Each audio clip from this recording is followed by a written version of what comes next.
The champagne flute shattered against the wall, sending crystal shards scattering across our dining room.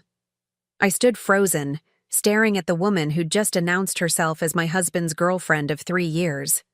She'd walked into our 10th anniversary dinner uninvited, designer purse swinging from her arm, and demanded half of my company, the business I'd built from nothing while James was supposedly working late. Before we jump back in, tell us where you're tuning in from. And if this story touches you, make sure you're subscribed, because tomorrow, I've saved something extra special for you. Now, I understood exactly what kind of work had kept him busy all those nights. The look on his face told me everything. He'd promised her something that wasn't his to give. "Tell her, James," Tiffany insisted, her perfectly manicured finger pointing at me accusingly. "Tell her about our agreement. 10 years of marriage, and I didn't recognize the man sitting across from me. But then again, maybe I never really knew him at all." I met James Anderson during my final year of business school. He was charming, ambitious, and seemed genuinely supportive of my dreams to start my own home decor company. We married within a year, settling into a modest starter home in Portland where I converted our garage into a workshop for crafting handmade candles, throw pillows, and table centerpieces. "You're so talented, Sarah," James would say, kissing my forehead as I worked late into the night filling my first small batch of orders. "Just don't get too caught up in all this.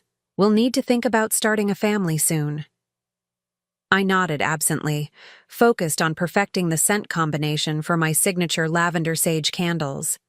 The craft fairs and weekend markets were bringing steady business, but I knew I needed a more sustainable model if Evergreen Home Essentials was going to be more than a hobby. "I've been thinking about approaching that new boutique on Hawthorne," I told James over dinner one night. "They feature local artisans, and their customer base is exactly who I'm trying to reach." James swirled his wine thoughtfully. "That sounds nice, honey. But is it worth the effort? My promotion is coming up next month. We'll be comfortable without you needing to work so hard." Something in his tone bothered me, but I brushed it aside. "This isn't about the money, James. I want to build something of my own." The boutique took my products on consignment, and when they sold out within 2 weeks, the owner called to place a larger order. I was ecstatic. James was conspicuously quiet. "Don't you think it's getting to be a bit much?" he asked that evening, as I calculated how many hours I'd need to fulfill the new order. "The house is constantly smelling like essential oils, and you're distracted all the time." "It's just until I can afford to rent a proper workspace," I assured him. "This could really be something, James," he sighed heavily. "I've got that business trip to Chicago next week. I was hoping we could focus on us before I leave." I promised to make time, but my mind was already spinning with possibilities. If the boutique continued to sell well, maybe I could approach other local stores, perhaps even create a small wholesale catalog. The day before James left for his trip, I received a call that would change everything. "Mrs. Anderson? This is Diana Morris from First Portland Bank. I'm calling about the second mortgage on your home." My blood ran cold. "There must be some mistake? We don't have a second mortgage." The silence on the other end was brief but telling. "According to our records, your husband initiated a home equity line of credit 3 months ago. The paperwork has both signatures, but if you're saying you weren't aware..." I felt like I was drowning. "How much?" $85,000, Mrs. Anderson. The funds were withdrawn 2 days after approval." When I confronted James that evening, his explanation came too quickly, too smoothly. "It's for investments, Sarah. I was going to surprise you once they matured. We're talking potentially doubling our money in a year." "What investments exactly?" I demanded. "Tech stocks, mostly. Some promising startups." He pulled me close. "Trust me, it's going to set us up for the future we've always wanted." I wanted to believe him. Maybe I even did, a little. But that night, I couldn't sleep. Something felt wrong. While James showered the next morning, I checked his laptop. Something I'd never done before. The password was my birthday, and what I found made my stomach turn. There were no investment accounts.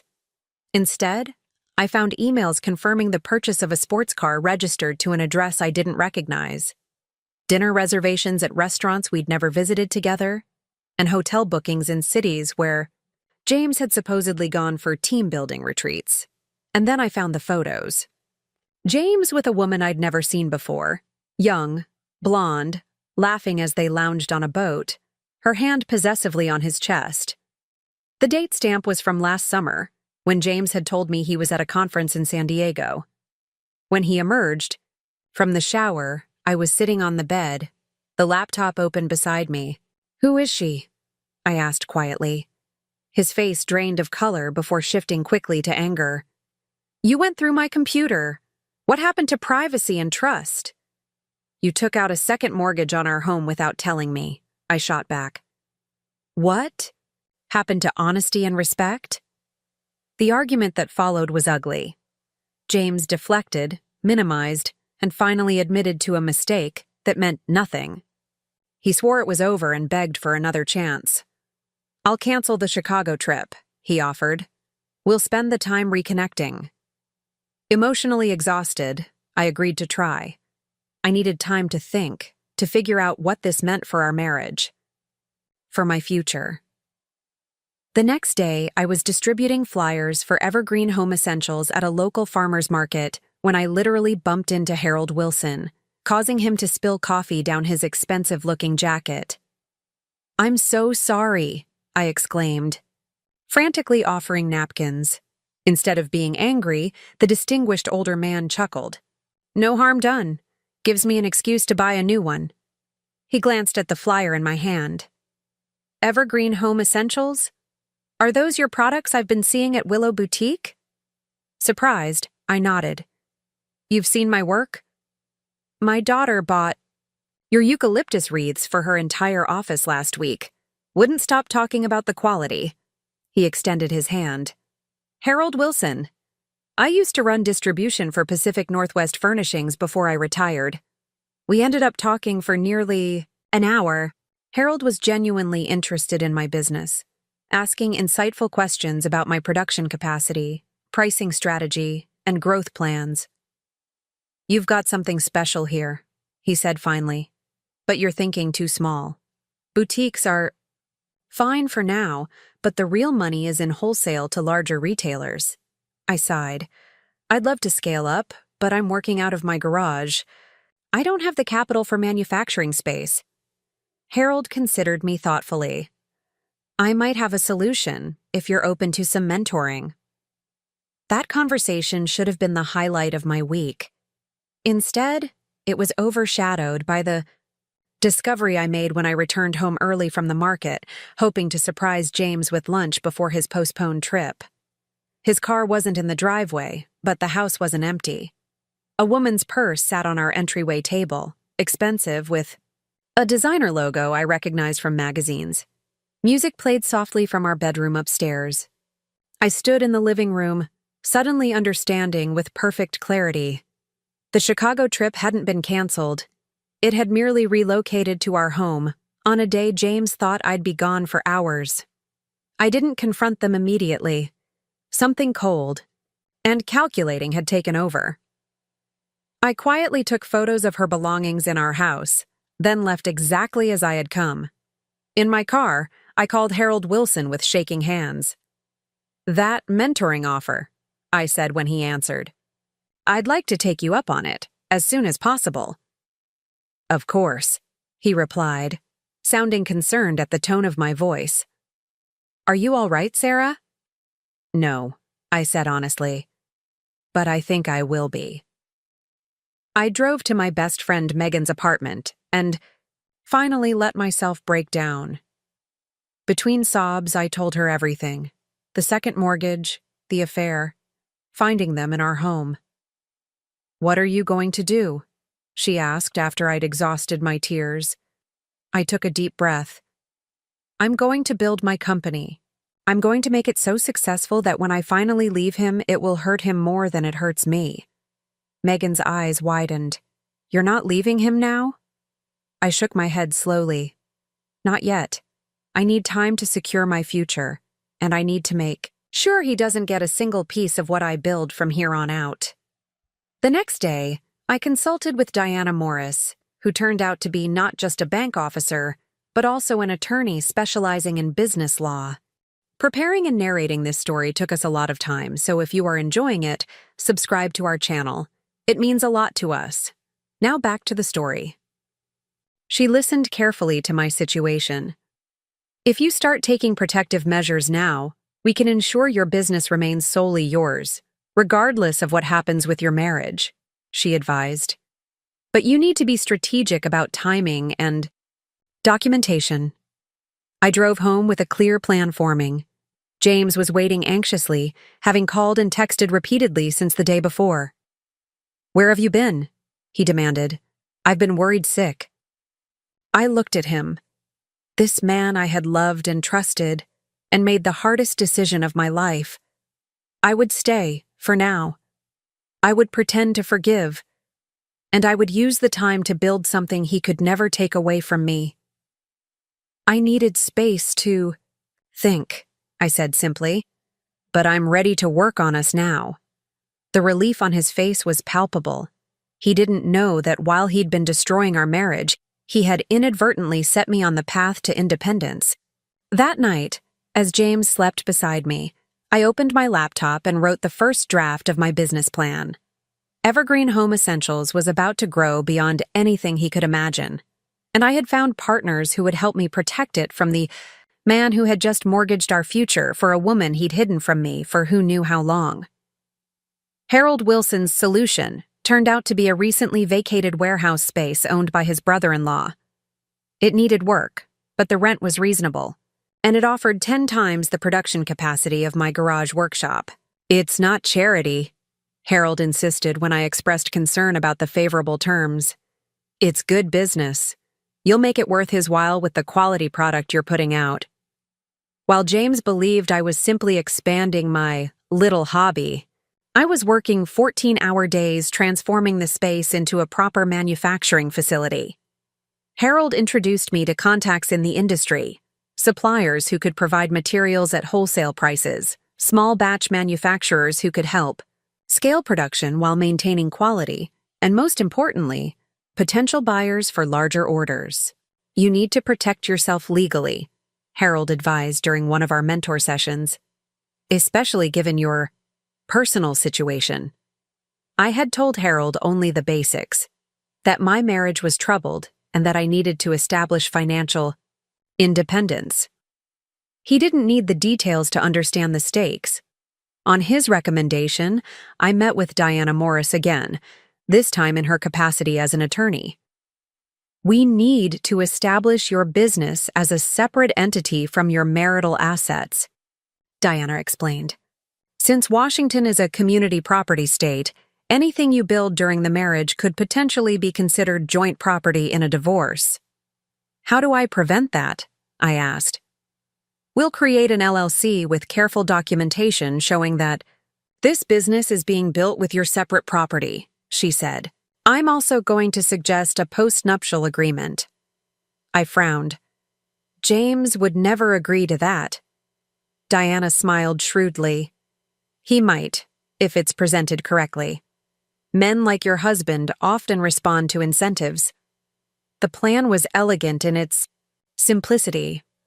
I would approach James about formalizing the separation between his investments and my business. The agreement would protect his separate activities from being considered marital assets, something he would want, given what I now knew about his spending. In exchange, my business would remain solely mine. When I presented the idea, framed as protection for his financial ventures, James didn't hesitate. "That actually makes a lot of sense," he said, scanning the document Diana had prepared. "This way my investments stay mine, and your crafting business stays yours." He didn't bother reading the fine print, which specified that any growth or profits from my crafting business would remain my separate property as well. He certainly didn't notice the clause protecting my future intellectual property rights. "Don't you need to read it more carefully?" I asked, almost wanting him to catch on. James chuckled. I trust you, babe. Besides, it's not like your candle business is going to turn into some empire. I signed first, hand steady despite my racing heart. James signed second, initializing each page without reading it. Diana notarized the document, her expression professionally neutral. "Congratulations," she said as she stamped the final page. "You're now legally protected." James assumed she was talking to both of us. I knew better. With legal protection in place, I threw myself into growing Evergreen. I hired 2 part-time employees to help with production and developed a consistent brand identity with the help of a graphic designer Megan introduced me to. The woodland-inspired packaging and earth-toned color scheme became instantly recognizable. Our first big break came when a popular lifestyle blogger featured our winter collection in her holiday gift guide. Orders flooded in faster than we could fulfill them. I had to quickly hire 3 more people and implement proper inventory management systems. James remained oblivious to the scale of what was happening. When I came home late, exhausted but exhilarated from overseeing a large shipment, he barely looked up from his phone. "Good day playing shopkeeper?" he asked absently. I didn't correct him. In fact, I began to deliberately downplay the business around him, talking about craft sales instead of wholesale accounts, helping out at the workshop instead of managing a growing team. Meanwhile, I was making connections at trade shows across the West Coast. At a home goods exhibition in Seattle, I met a buyer from a regional chain of high-end department stores who placed an order large enough to necessitate another expansion. "You should be proud," Harold told me as we toured a larger manufacturing space 6 months after opening the warehouse. "Most new businesses take years to reach this level." I smiled tightly. I had good motivation. My double life was becoming increasingly difficult to maintain. At home, I pretended to be the same Sarah who had once been content with local craft fairs. In the world of Evergreen, I was becoming known as a tough but fair businesswoman with exacting standards and innovative products. The strain showed in unexpected ways. I lost weight, developed insomnia, and found myself pulling away from the few friends who weren't connected to the business. Only Megan knew both sides of my life, and her concern was growing. "This can't be sustainable," she said one evening when I canceled dinner plans to deal with a shipping issue. "Either the business will suffer, or you will." "It's temporary," I insisted, "just until I'm ready." But how would I know when that moment arrived? I had set out to build security, but somewhere along the way, Evergreen had become more than an escape plan. It was becoming my passion, my purpose. The decision was made for me on what should have been an ordinary Tuesday. I was reviewing sample layouts for our first product catalog when my phone rang. It was James. "Hey, I need to access some funds from our joint account for an investment opportunity, but it's showing insufficient funds. Did you make a large withdrawal?" My blood turned to ice. I had indeed transferred money to cover an unexpected tax bill for Evergreen, but I'd been careful to only use what I considered my portion of our joint funds. "Just what I needed for some business expenses," I said carefully. "How much are you short?" His laugh held an edge. "About 30 grand. Since when does your little hobby need that kind of cash?" "It's not a hobby anymore, James. It's a real business with real expenses." The silence that followed was deafening. Then, "I'm coming to see this real business of yours. Text me the address." I had never invited James to the manufacturing facility. He had never asked to see it. Now I had no choice but to give him the address and prepare for the confrontation that had been brewing for months. Harold was at the facility when James arrived, thankfully. My husband's expression as he took in the scale of the operation, the production lines, the staff, the inventory ready for shipment, shifted from skepticism to shock to something darker. "What is all this?" he demanded, gesturing broadly at the bustling workspace. "This is Evergreen Home Essentials," I replied. simply. My company. Harold stepped forward, extending his hand. Harold Wilson, business advisor to Evergreen. You must be the husband I've heard so little about. James ignored the offered hand, his attention fixed on me. You've been hiding this from me? Your own husband? The hypocrisy was breathtaking. Like you hid Tiffany from me? Or the sports car? Or the second mortgage? Harold's eyebrows shot up, but he remained silent, a steady presence at my side. That's different, James sputtered. This is significant. This changes our financial picture completely. A calculating look replaced his anger. Do you realize what we could do with this kind of income? The investments we could make? And there it was, the confirmation that he saw my success only in terms of how it could benefit him. Not pride in what I had built, not regret for underestimating me, just immediate calculation of how to exploit this new resource. There is no we when it comes to Evergreen, I said firmly.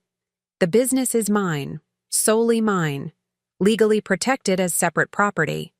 He frowned. That's not how marriage works. What's yours is mine. Not according to the post-nuptial agreement you signed, I countered. You know, the one that protected your investments? The realization dawned slowly on his face. You tricked me. Harold cleared his throat. I think I'll give you two some privacy. He squeezed my shoulder supportively before walking away.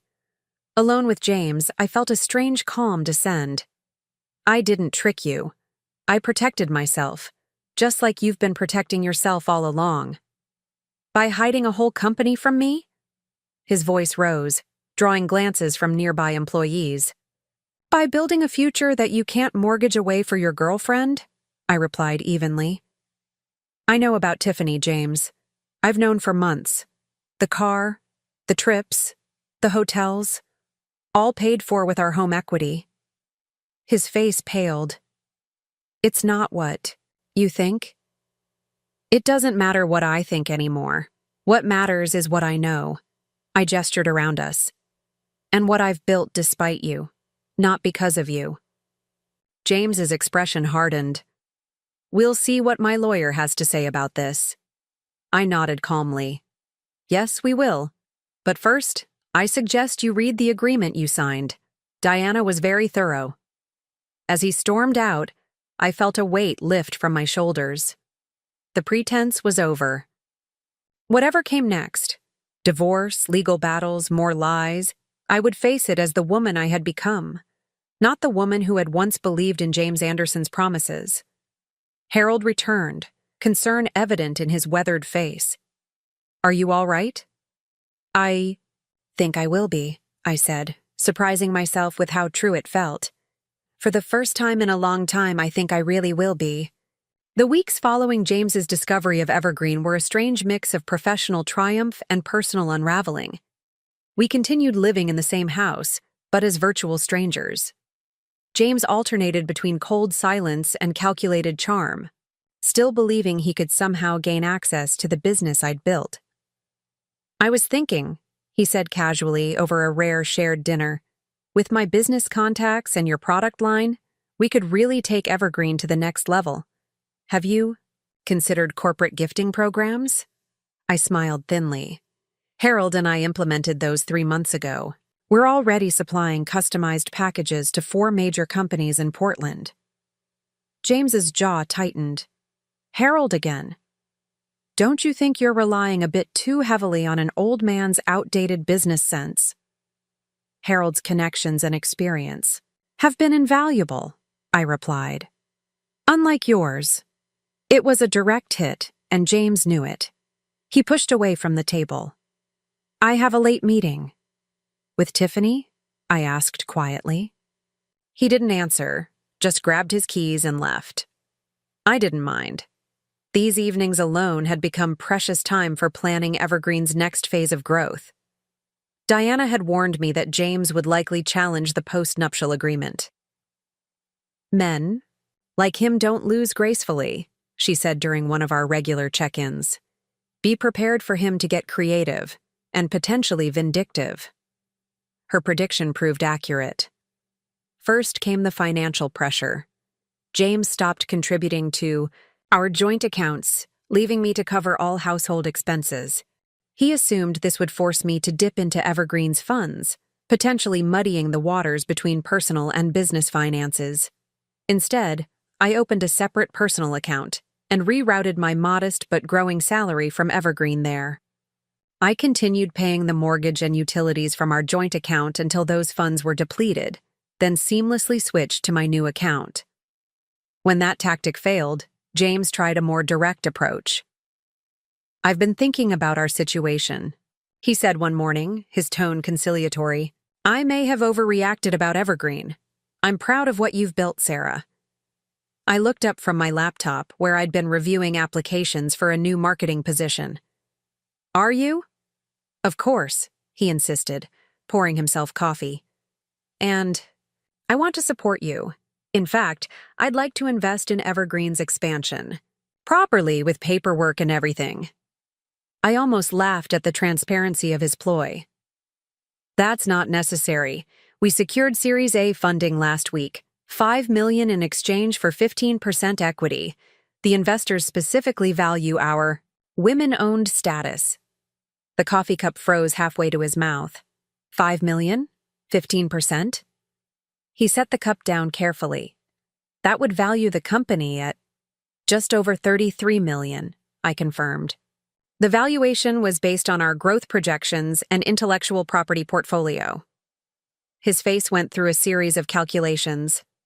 I could practically see him multiplying the community property laws by 33 million and dividing by 2. "Sarah," he said, his voice dropping to the intimate tone he used when trying to be persuasive, "we need to talk about us, about our future together." And there it was, his new strategy. If he couldn't break the legal protections around Evergreen, he would try to salvage the marriage long enough to position himself for a better settlement if we divorced. "I think it's a little late for that conversation," I said, closing my laptop. "Don't you have somewhere to be? Someone to see?" His expression hardened. "You don't know everything you think you know." "I know enough," I replied, gathering my things. "And so does Diana." That evening, I drove to Harold's house in the West Hills for our weekly strategy dinner. These meetings had evolved from formal business discussions to something more personal, a surrogate father offering wisdom to the daughter he never had. Harold's modernist home overlooked the city, its walls of glass framing Portland's twinkling lights like a living painting. His housekeeper, Elena, greeted me warmly and led me to the back patio where Harold was nursing his customary single malt scotch. "There she is," he said, rising to embrace me. "The woman of the hour. I heard about the funding round. Congratulations. Are in order." I relaxed for the first time that day. It still doesn't feel real sometimes. "It's real," he assured me, guiding me to a chair. "And it's just the beginning. Now, tell me what's happening on the home front." I recounted my interaction with James that morning, including his transparent attempt to rekindle our relationship. Harold's expression darkened. "He's getting desperate. That makes him dangerous." "Diana says the postnuptial will hold," I assured him. "It's not just about the legal protections," Harold said, swirling his scotch thoughtfully. "Men with wounded pride can lash out in unpredictable ways. You need to be prepared for him to fight dirty." I sighed, suddenly exhausted by the constant vigilance. "Sometimes I wonder if I should just offer him a settlement and be done with it." Harold shook his head firmly. "That would be a mistake. He didn't earn it, Sarah. He doesn't deserve a reward for betrayal." Something in his tone made me look at him more carefully. "You sound like you're speaking from experience." Harold was silent for a long moment, his gaze fixed on the city below. "My wife left me 30 years ago," he finally said, "for my business partner.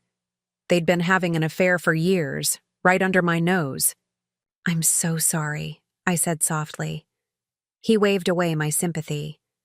"The worst part wasn't the affair. It was that I gave her half of everything in the divorce, half of what I'd spent my life building, just to avoid a fight. His eyes met mine, intense, with remembered pain. She and Jeffrey used that money to start a competing business. They nearly destroyed everything I had left. I understood then why Harold had taken such an interest in my situation, why he'd been so insistent on legal protections from the beginning. "What happened?" I asked. A small, satisfied smile crossed his face. "I rebuilt. Better and stronger than before. I learned from my mistakes and made sure they couldn't touch the new business I created." He leaned forward. "That's what I see in you, Sarah. The same resilience, the same determination not to be defined by someone else's betrayal." The connection between us deepened that night. Harold wasn't just a mentor anymore. He was a fellow survivor showing me a path forward that I couldn't yet see clearly for myself. As spring turned to summer, Evergreen continued its expansion. We added a line of eco-friendly cleaning products that quickly gained traction with our environmentally conscious customer base. A feature in a national lifestyle magazine brought attention from larger retailers, and I found myself traveling frequently for meetings and trade shows. James and I settled into an uneasy coexistence. He came and went at odd hours, and I immersed myself in work, avoiding the hollow shell our home had become. Divorce seemed inevitable, but neither of us made the first move, locked in a cold war of calculated patience. The catalyst came on a sweltering July afternoon.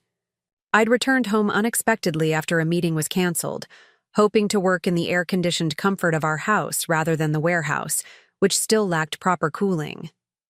As I pulled into the driveway, I noticed a familiar car parked on the street, the sports car James had bought with our home equity. This time, I didn't retreat.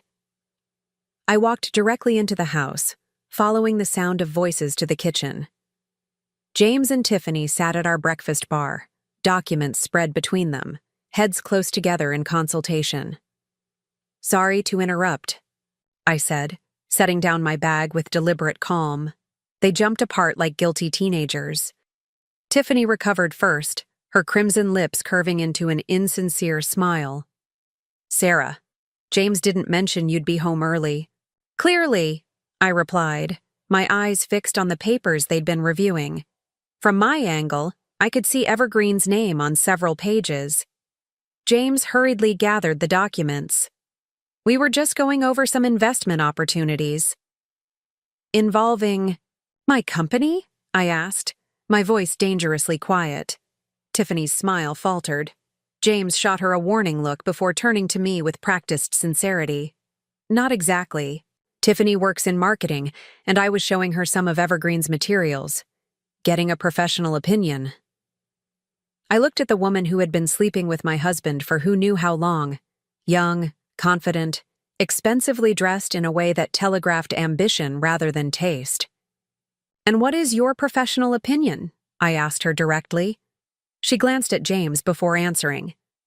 "Your branding is solid, but conservative. There's room to be more aggressive in your market positioning." I nodded thoughtfully. "Interesting. And is sleep with the founder's husband a standard marketing tactic these days, or is that your personal innovation?" James stood abruptly. "That's enough, Sarah." "No, I don't think it is," I countered, a strange calm settling over me. "I think we're just getting to the interesting part, like why you're showing Evergreen's proprietary materials to someone with no official connection to the company." "She's not just someone," James snapped. "Tiffany has been instrumental in developing—" He stopped, realizing too late what he was revealing. "Developing what exactly?" I pressed. Tiffany stood, gathering her designer purse. "I should go." "Stay," I said. "I'm curious about what you two have been developing that involves my company." James's expression hardened. "Fine. Tiffany and I have been working on a business plan for Woodland Essentials, a premium home goods brand that will cater to a younger demographic than Evergreen." The pieces clicked into place with nauseating clarity. "You're planning to compete with me, using my own business model?" "It's not the same," Tiffany interjected. We're targeting millennials with more contemporary designs and sustainable messaging. My designs, my sustainable messaging, I said flatly. Just repackaged. For a different age group. James shrugged. Business ideas aren't exclusive, Sarah. There's room in the market for multiple players. I looked at them both, the husband who had betrayed me and the woman who had helped him do it, now conspiring to undermine the one thing I had built for myself. Get out, I said quietly. Both of you. This is my house too, James protested. Not for long, I replied. Diana will be contacting you tomorrow to begin divorce proceedings. I suggest you find somewhere else to stay tonight. After they left, I called Diana immediately, explaining what I'd discovered. She wasn't surprised. We anticipated something like this, she reminded me. That's why we registered all your intellectual property and had employees sign non-competes. If they try to launch a copycat business, we'll bury them in litigation. Next, I called Harold, who listened to my account with growing anger. Come to the cabin, he said when I finished. You shouldn't be alone right now, and we need to plan our next moves carefully. Harold's cabin was a misnomer. The cabin was actually a substantial lodge on Mount Hood, a retreat where he did his best thinking.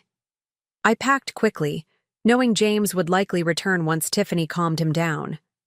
As I drove into the mountains, anxiety gave way to a strange sense of liberation. The pretense was finally over. The divorce would be messy, the competition with Woodland Essentials potentially damaging, but at least I was no longer living a double life. Harold was waiting on the porch when I arrived, 2 glasses of wine already poured.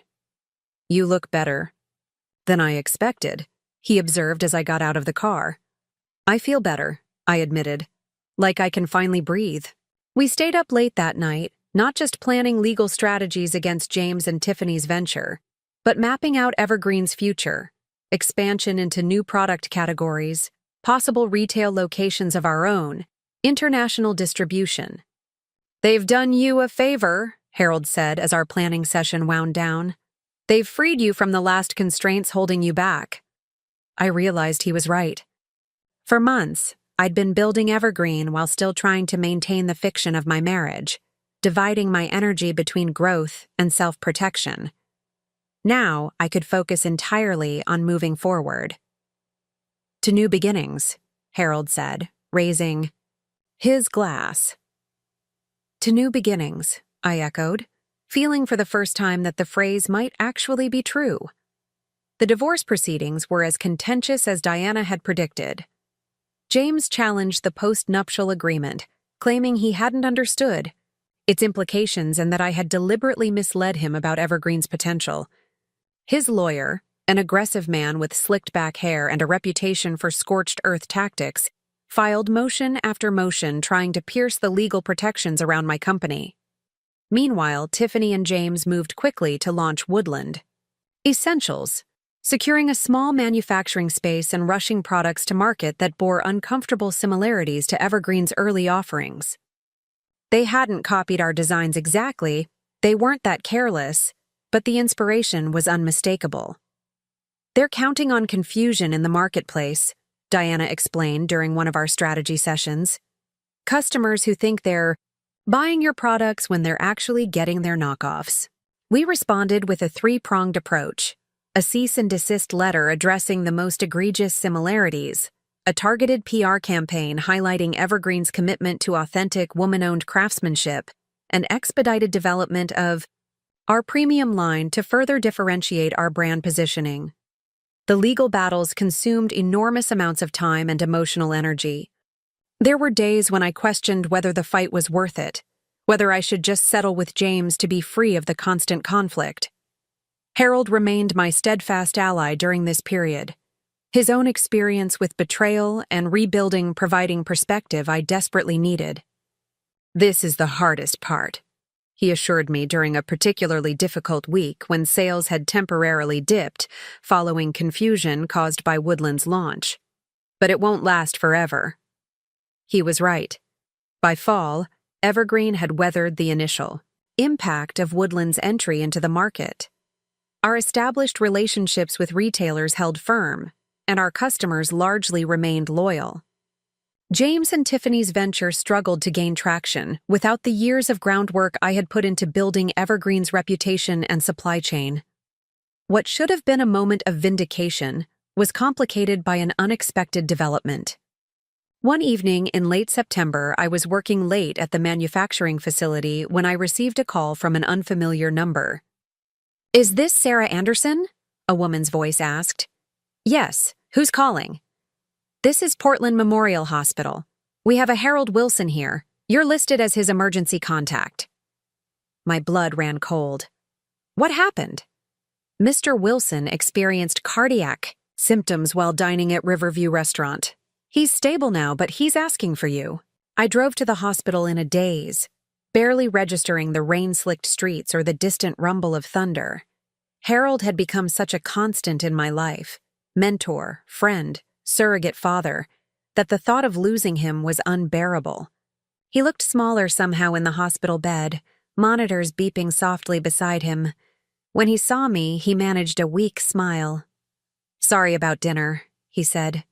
"Damn salmon was overcooked anyway." I tried to match his lightness. "You could have just sent it back instead of creating all this drama." His chuckle turned into a wince. The cardiologist had explained to me in the hallway that Harold had experienced a moderate heart attack. Tests revealed significant blockage that would require bypass surgery as soon as he was stable enough. "They want to operate," he told me, his voice more serious. "Triple bypass." I took his hand. "When?" "Day after tomorrow, if all the tests look good." He squeezed my fingers. "I need you to do something for me, Sarah." "Anything," I promised. "There's a file in my home office, top drawer of the desk, labeled Contingencies. I need you to get it and bring it here tomorrow." His eyes held mine. "And I need you to promise me something else." "What?" "If something goes wrong in that operating room, I need you to keep fighting. Don't let what happened to me happen to you." I shook my head. "Nothing's going to go wrong." "Promise me," he insisted. "No settlements, no half measures. What's yours is yours." Tears stung my eyes. "I promise." The file Harold asked me to retrieve contained documents that took my breath away. A revised will naming me as his primary beneficiary. Transfer documents for a substantial block of Pacific Northwest Furnishings stock, a company I'd thought he'd fully retired from. Notes about strategic contacts in the industry I should approach if he wasn't there to make the introductions himself. He had prepared for a future where he might not be present, and he had chosen to entrust that future to me. When I brought the file to the hospital the next day, Harold was sitting up, looking marginally better. "You didn't have to do any of this," I said, placing the folder on his bedside table. "Yes, I did," he replied simply. "You're the daughter I never had, Sarah, the child who would have actually appreciated what I built." His smile was tinged with sadness. My actual children only ever saw my business as an ATM. They never understood what it meant to create something from nothing. The surgery was scheduled for 7 gone the next morning.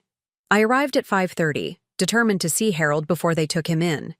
He was remarkably calm, making jokes with the nurses and giving me last-minute advice about an upcoming meeting with a national retailer interested in carrying Evergreen products. "Remember," he said as they prepared to wheel him to the operating room, "let them make the first offer. Your products are worth more than you think." I kissed his forehead. "I'll see you in a few hours. We'll celebrate with that 30-year scotch you've been saving." His smile didn't quite reach his eyes. "It's a date." The surgery lasted longer than expected. 5 hours stretched to 7, then 8. I paced the waiting room, checking my phone periodically for emails from the office, but unable to focus on anything but the clock on the wall. Finally, the surgeon appeared, still in his scrubs, his expression grim. "We encountered more extensive damage than the scans indicated," he explained. We completed the bypass, but Mr. Wilson suffered complications during the procedure. He's in critical condition. But he'll recover? I asked, my voice small. The surgeon's hesitation told me everything. The next 24 hours will be crucial.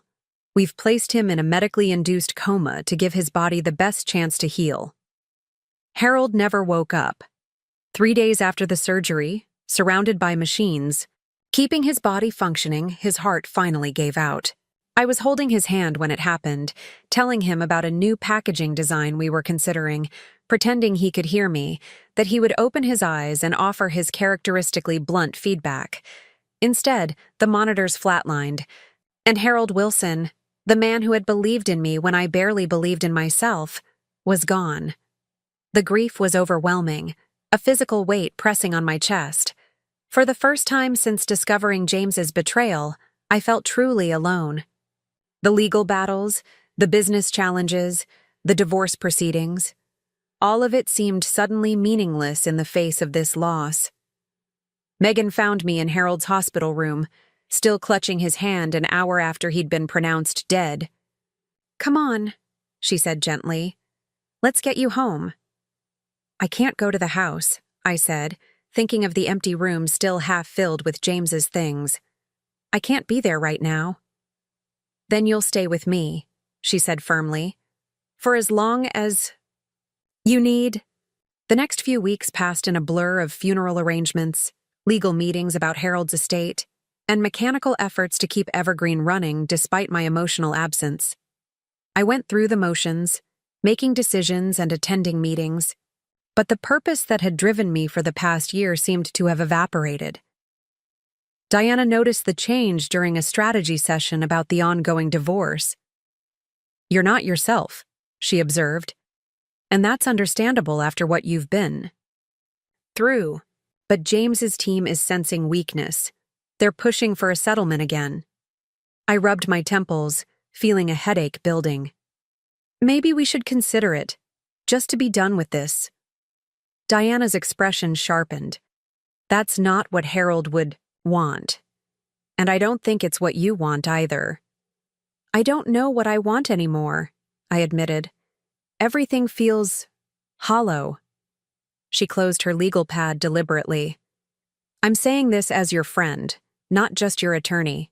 You need time to grieve, but you also need to remember why you started fighting in the first place. It wasn't just about the money or even the principle. It was about claiming your own power." Her words echoed in my mind as I drove to the warehouse later that day. The facility was humming with pre-holiday production, employees I'd personally hired working efficiently at stations I'd designed. This was real. This was mine. This was what Harold had helped me build and protect. Near the entrance, a large corkboard displayed customer letters and photos. People whose homes had been made more beautiful by Evergreen products, whose lives had been touched in some small way by what we created. I stood before this wall of connection, remembering the early days when each sale felt like a personal victory. Something shifted inside me. Harold was gone, but what he had helped me create remained. The best way to honor him wasn't to withdraw into grief, but to continue the work we had started together. That evening, I drove to Harold's house in the West Hills, using the key he had given me months ago. Elena, his housekeeper, greeted me with red-rimmed eyes. "He left instructions," she said, leading me to his study. "For after." On Harold's desk sat a single envelope with my name written in his distinctive handwriting. Inside was a letter, dated just a few weeks before his death. "Sarah," it began, "if you're reading this, I'm no longer around to tell you what you need to hear in person, so let this letter serve in my place." Harold's words were characteristically direct.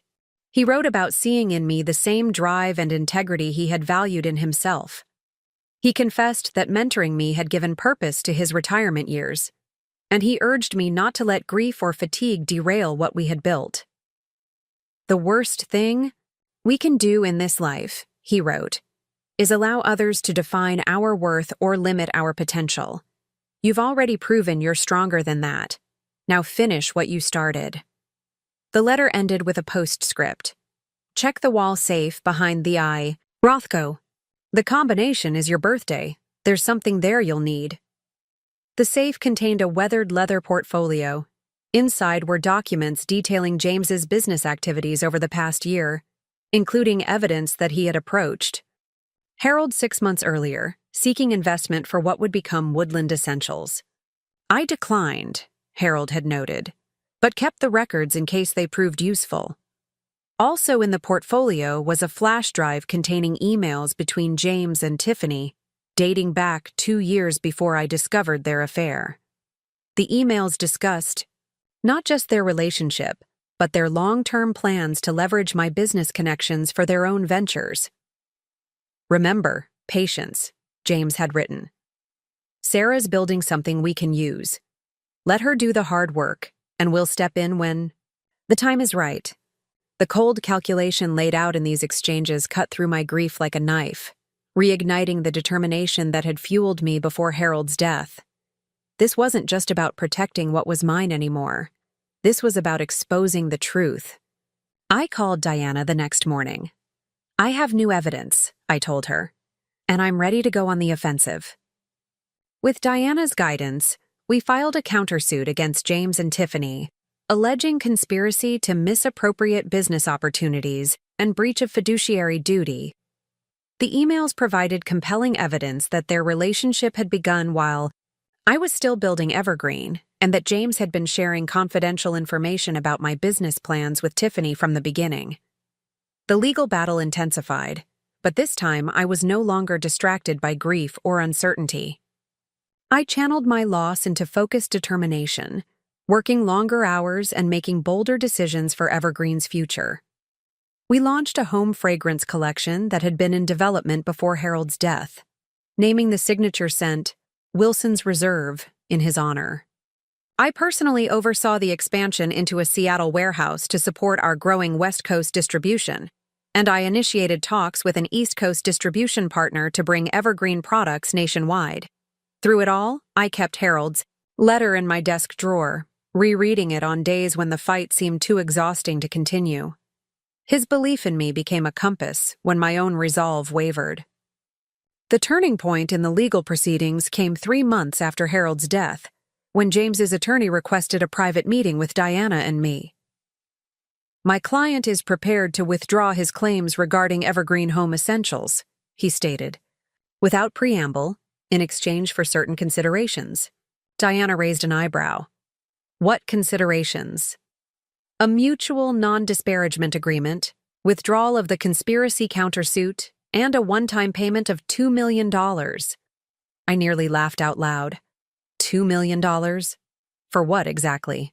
The attorney's smile was strained. For Mr. Anderson's contributions to the formative stages of the business. His contributions? I repeated.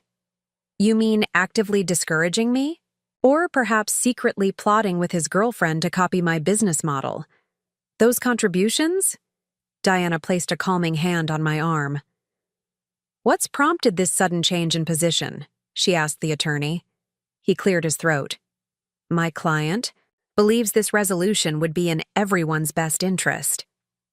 What he didn't say, what we already knew from our own sources, was that Woodland Essentials was failing.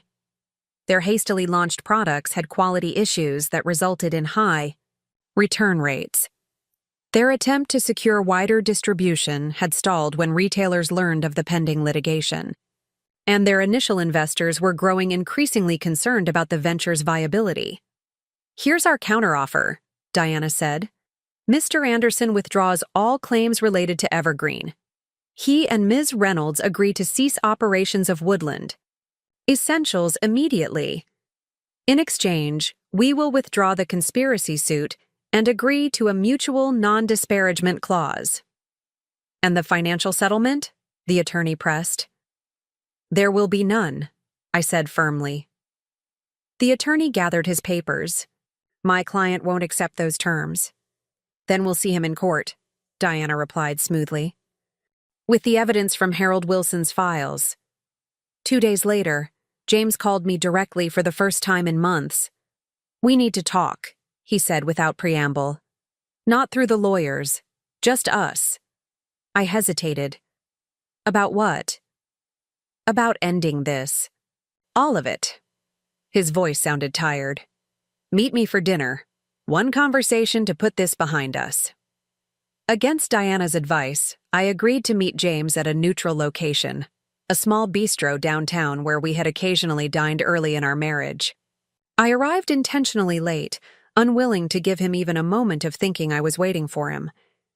He looked different, thinner, with dark circles under his eyes that spoke of stress and sleepless nights. For a moment, I felt an unwelcome twinge of the connection we had once shared. "Thank you for coming," he said as I sat down. "You look good." "Let's skip the small talk," I replied.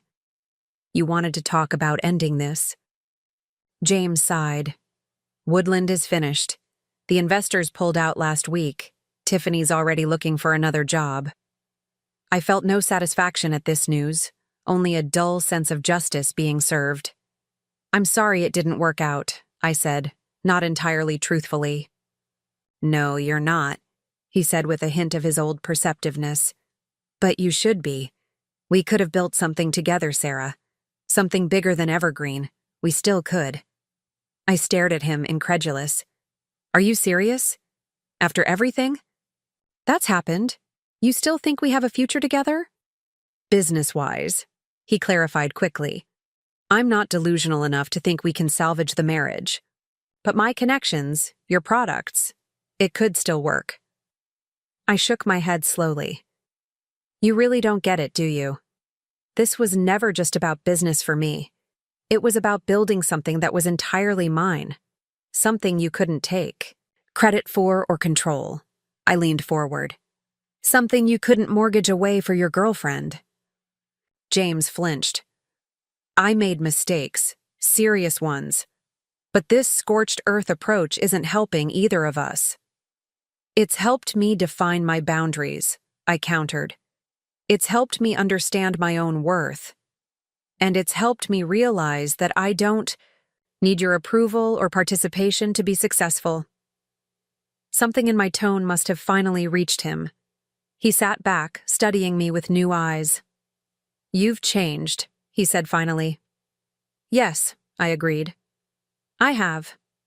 We negotiated terms there in that small bistro without lawyers or posturing. James would withdraw all claims related to Evergreen and agree to the dissolution of Woodland Essentials.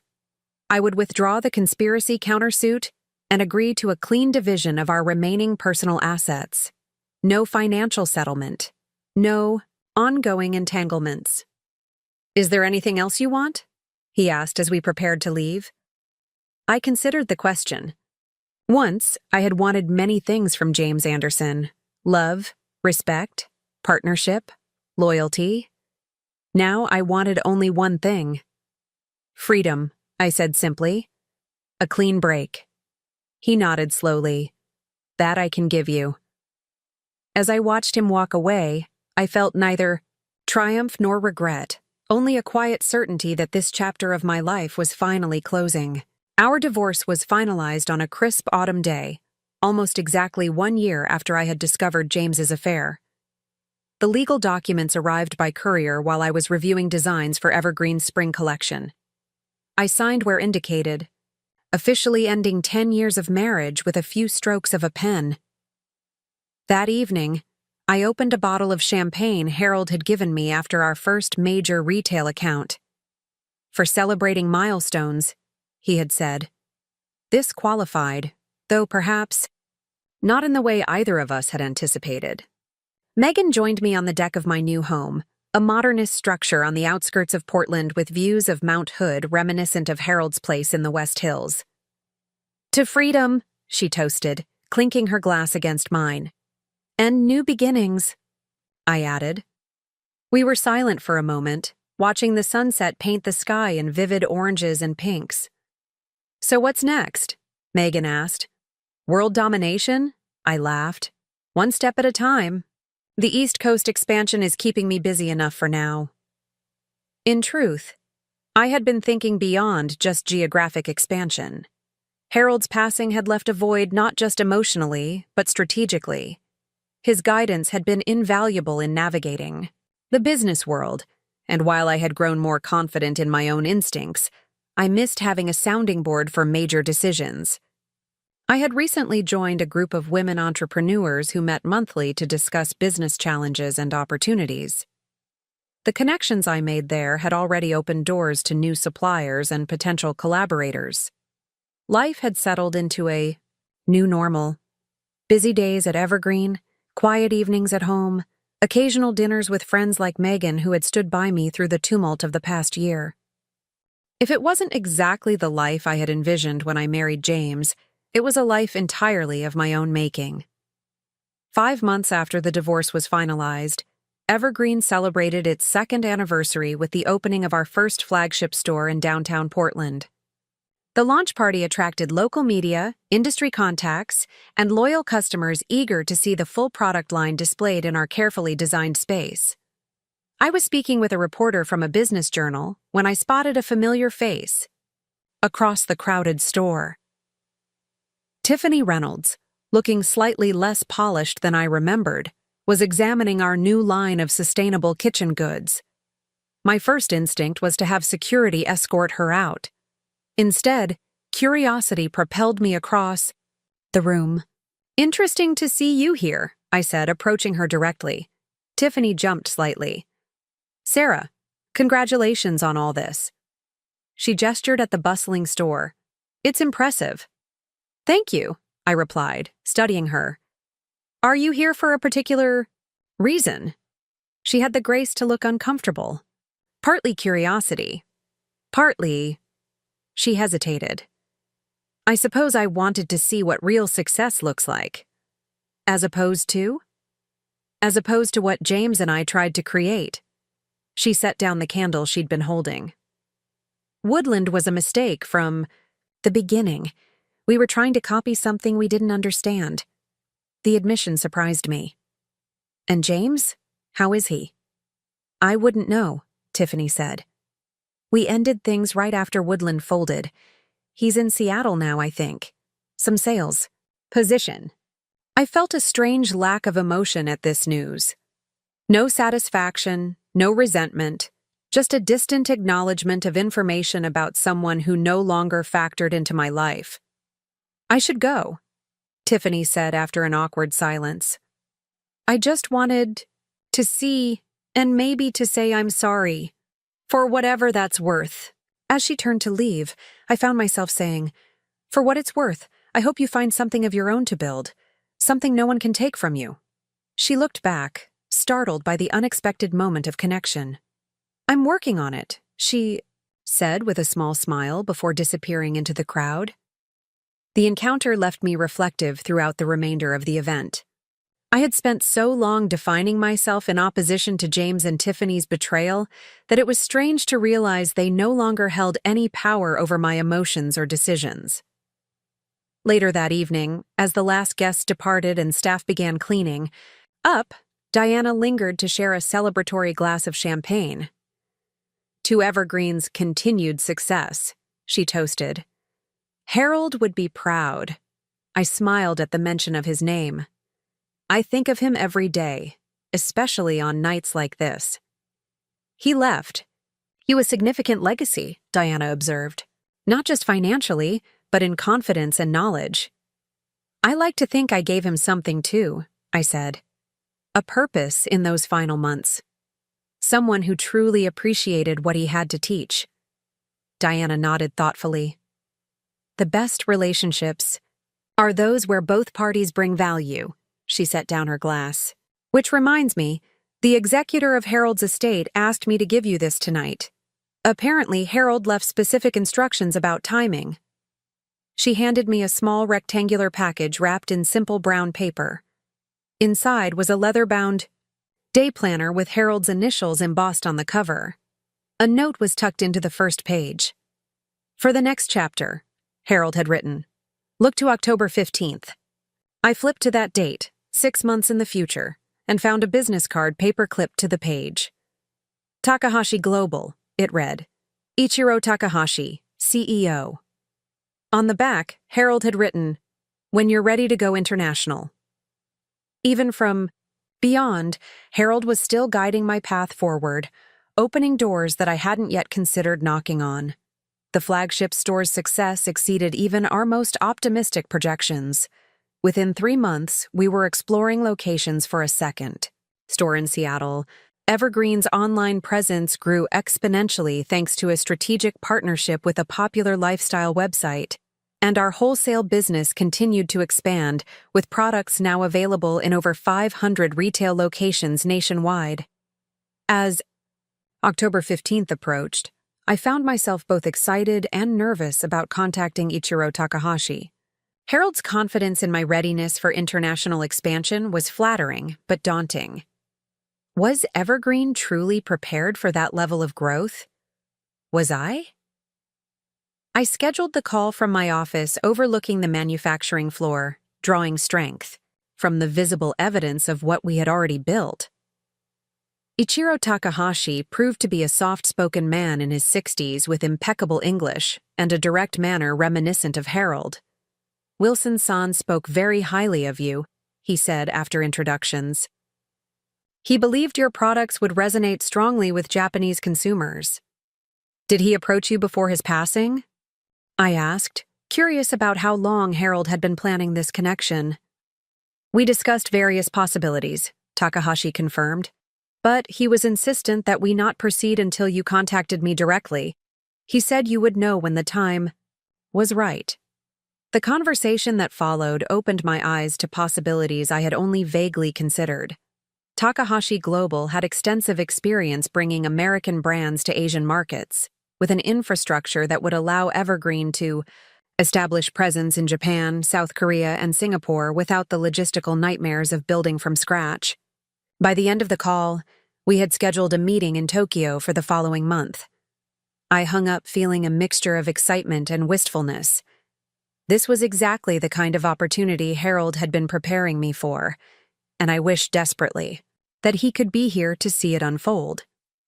The Tokyo trip was a whirlwind of meetings, site visits, and cultural experiences. Ichiro proved to be an invaluable guide, helping me understand not just the business landscape, but the subtle cultural nuances that would influence how Evergreen products were perceived and marketed.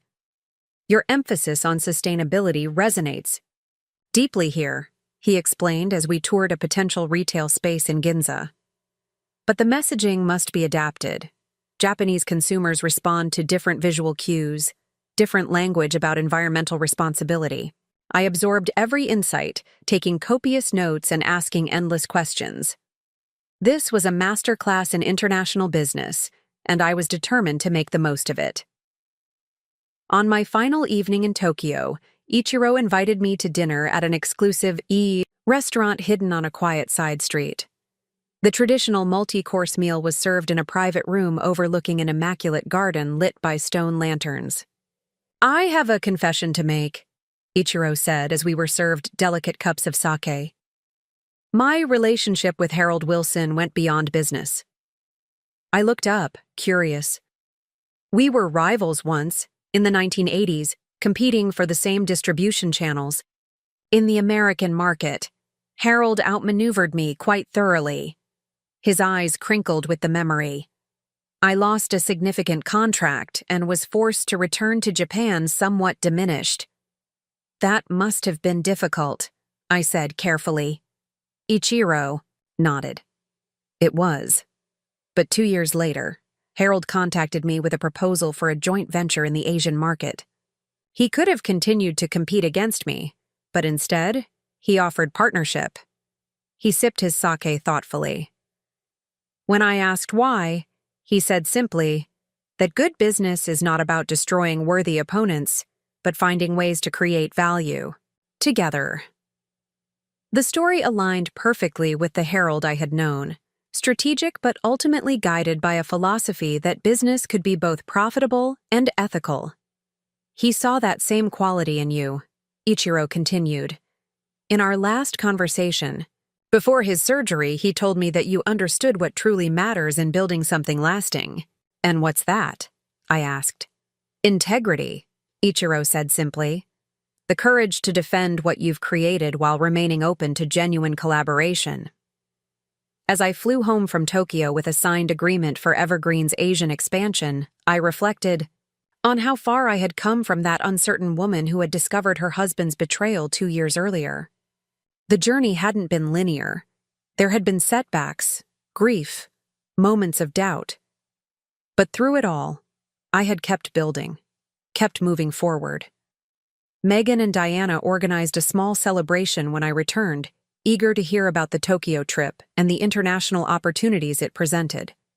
I can hardly believe this is the same business that started in your garage, Megan marveled as I showed them the renderings for our planned Tokyo storefront. Sometimes I can't believe it either, I admitted. But then I remember that every step made sense at the time. Every decision led naturally to the next. Speaking of decisions, Diana said, I have some news that might interest you. James and Tiffany's attempt to launch a second business venture has failed. I set down my glass. They tried again? Diana nodded. A home organization concept this time, nothing to do with Evergreen's market. But apparently the reputation from Woodland's failure followed them. Investors backed out at the last minute. I was surprised by my own reaction. Not satisfaction, but a kind of distant pity. That's unfortunate, I said simply. You don't seem particularly pleased, Diana observed. I'm not particularly anything about it, I realized. Their choices don't affect me anymore. It was true. The anger that had once fueled me had transformed into something different. Not indifference exactly, but perspective. James and Tiffany had become characters in a story that was no longer central to my life, a chapter closed and put away. 3 months after the Tokyo trip, we held the grand opening of our Seattle store, with plans for San Francisco already underway. The Evergreen team had grown to over 70 employees, with a management structure that allowed me to focus on creative direction and strategic growth rather than day-to-day operations. I had just finished a meeting with our marketing team about the upcoming holiday campaign when my assistant informed me there was an unexpected visitor in reception. He says it's important, she added. Something about an anniversary. Curious, I made my way to the reception area. James was standing by the windows, looking out at the Portland skyline, hands in the pockets of an expensive-looking suit that hung slightly loose on his frame. James, I said as I approached, this is a surprise. He turned, and I was struck by how much older he looked. Not just the physical changes of 2 years, but something in his eyes that spoke of hard lessons learned. Sarah, he replied with a small nod. Thank you for seeing me. What can I do for you? I asked, keeping my tone neutral. Today would have been our 10th anniversary, he said, if things had been different. I hadn't realized the date.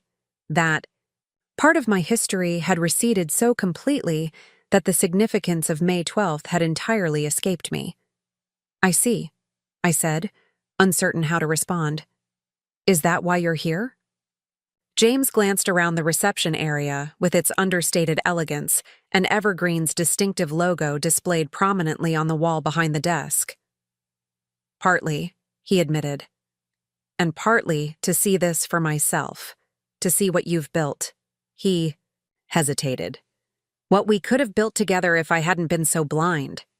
I felt a surge of emotions, not the hurt or anger of before, but a complex mix of memories, regrets, and ultimately, gratitude for the path that had led me here. Would you like a tour? I offered, surprising myself. James looked equally surprised. Are you sure? I nodded. It's not a secret. We're featured in business journals regularly these days.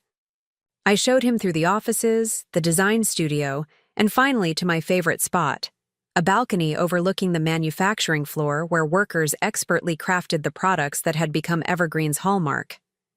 This is incredible, Sarah, he said as we watched the activity below. You've accomplished more than I ever imagined possible. Thank you, I said simply. I owe you an apology, he continued, his eyes still on the manufacturing floor.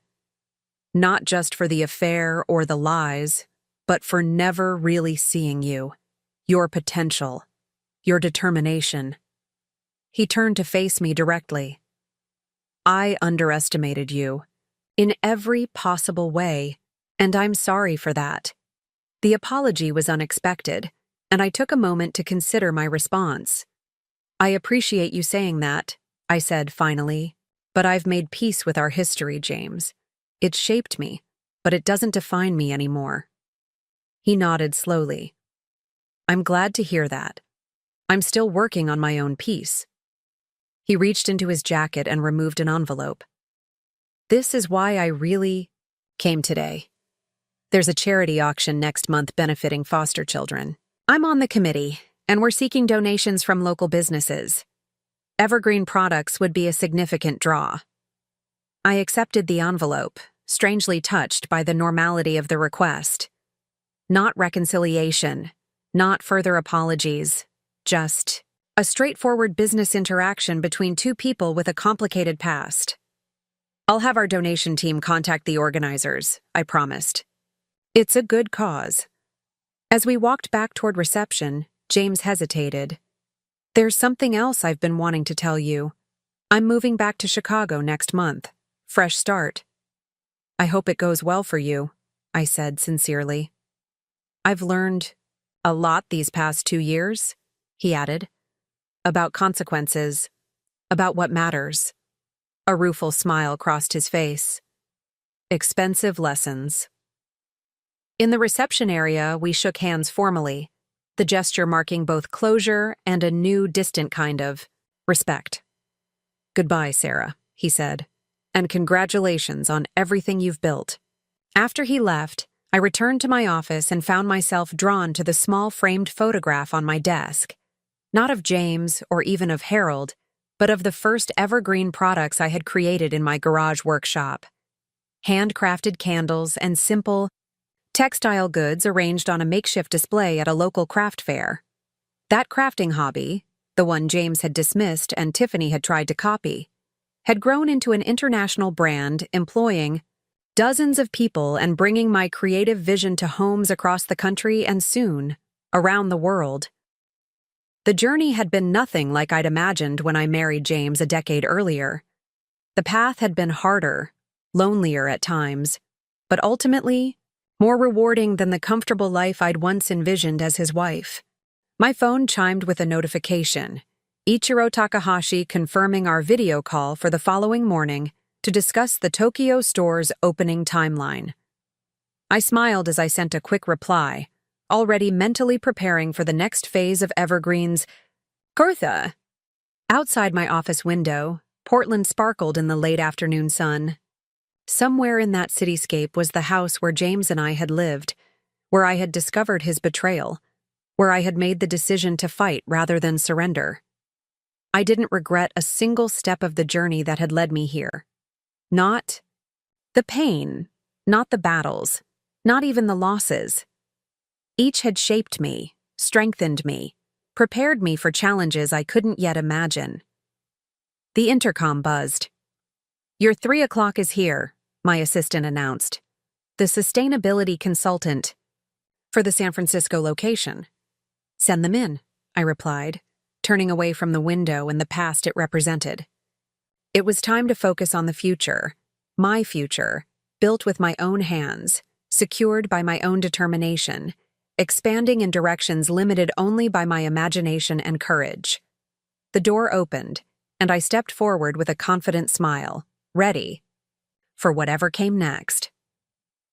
6 months after James's unexpected visit, Evergreen's Tokyo store opened to enthusiastic crowds and media attention. The minimalist aesthetic we had developed specifically for the Japanese market resonated strongly with local consumers who appreciated our commitment to sustainable materials and ethical production methods. I stood in the center of the bustling store, observing customers examining our products with careful attention to detail. The scent of our specially created cherry blossom and hinoki fragrance line filled the air.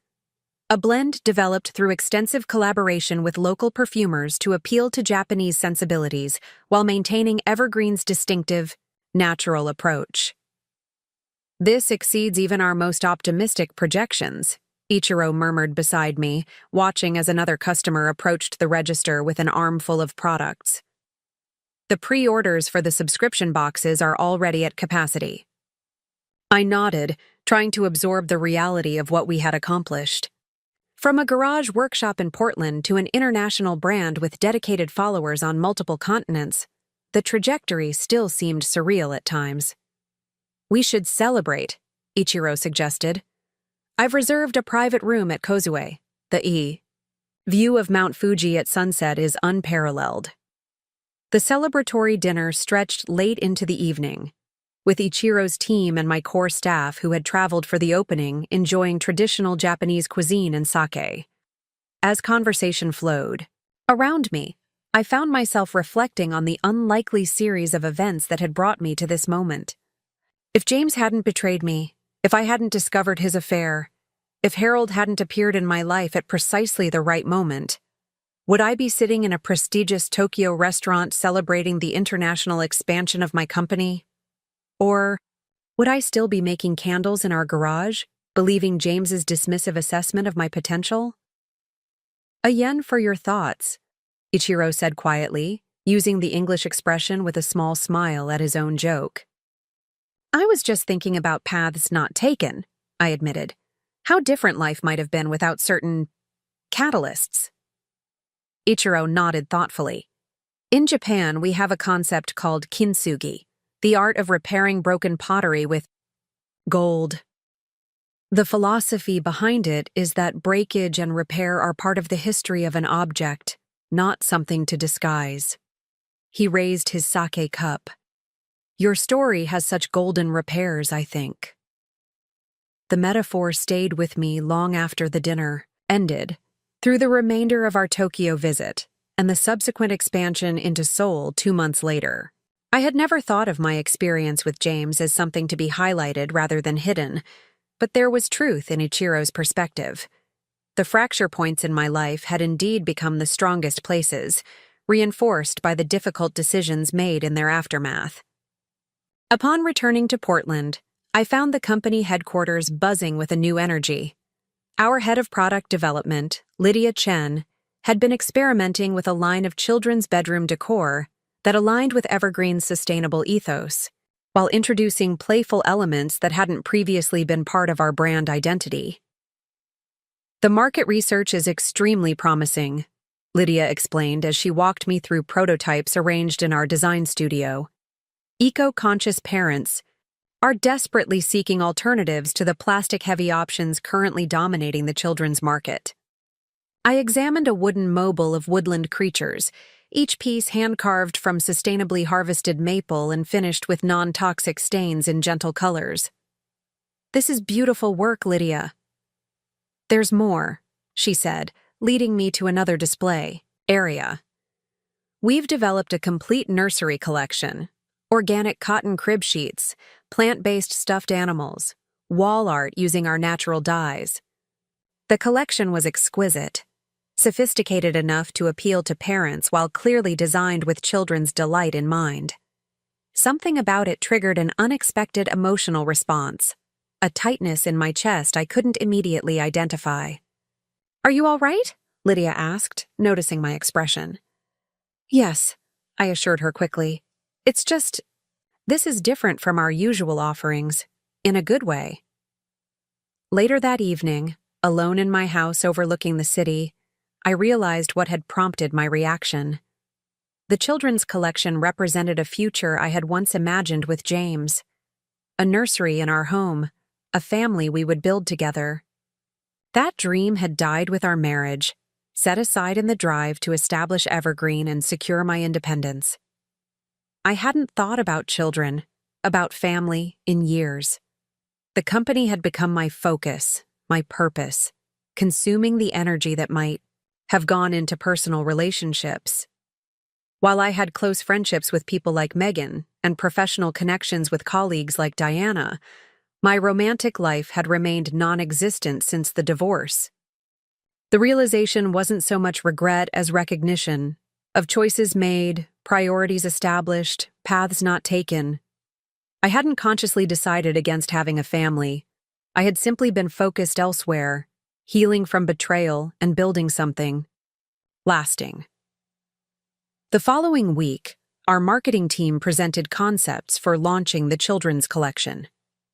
"We're calling it Evergreen Seedlings," explained Naomi, our creative director, playing on the idea of nurturing new growth. The presentation was comprehensive, including a launch timeline, influencer partnerships with eco-conscious parent bloggers, and a series of pop-up events in key markets. "There's something else," Naomi added, seeming slightly nervous. "We believe this collection presents an opportunity to expand Evergreen's mission. We'd like to propose partnering with organizations supporting foster children, donating a portion of proceeds, and creating special edition items specifically to benefit kids in the system." The suggestion immediately brought to mind the charity auction James had mentioned during his visit, the one benefiting foster children.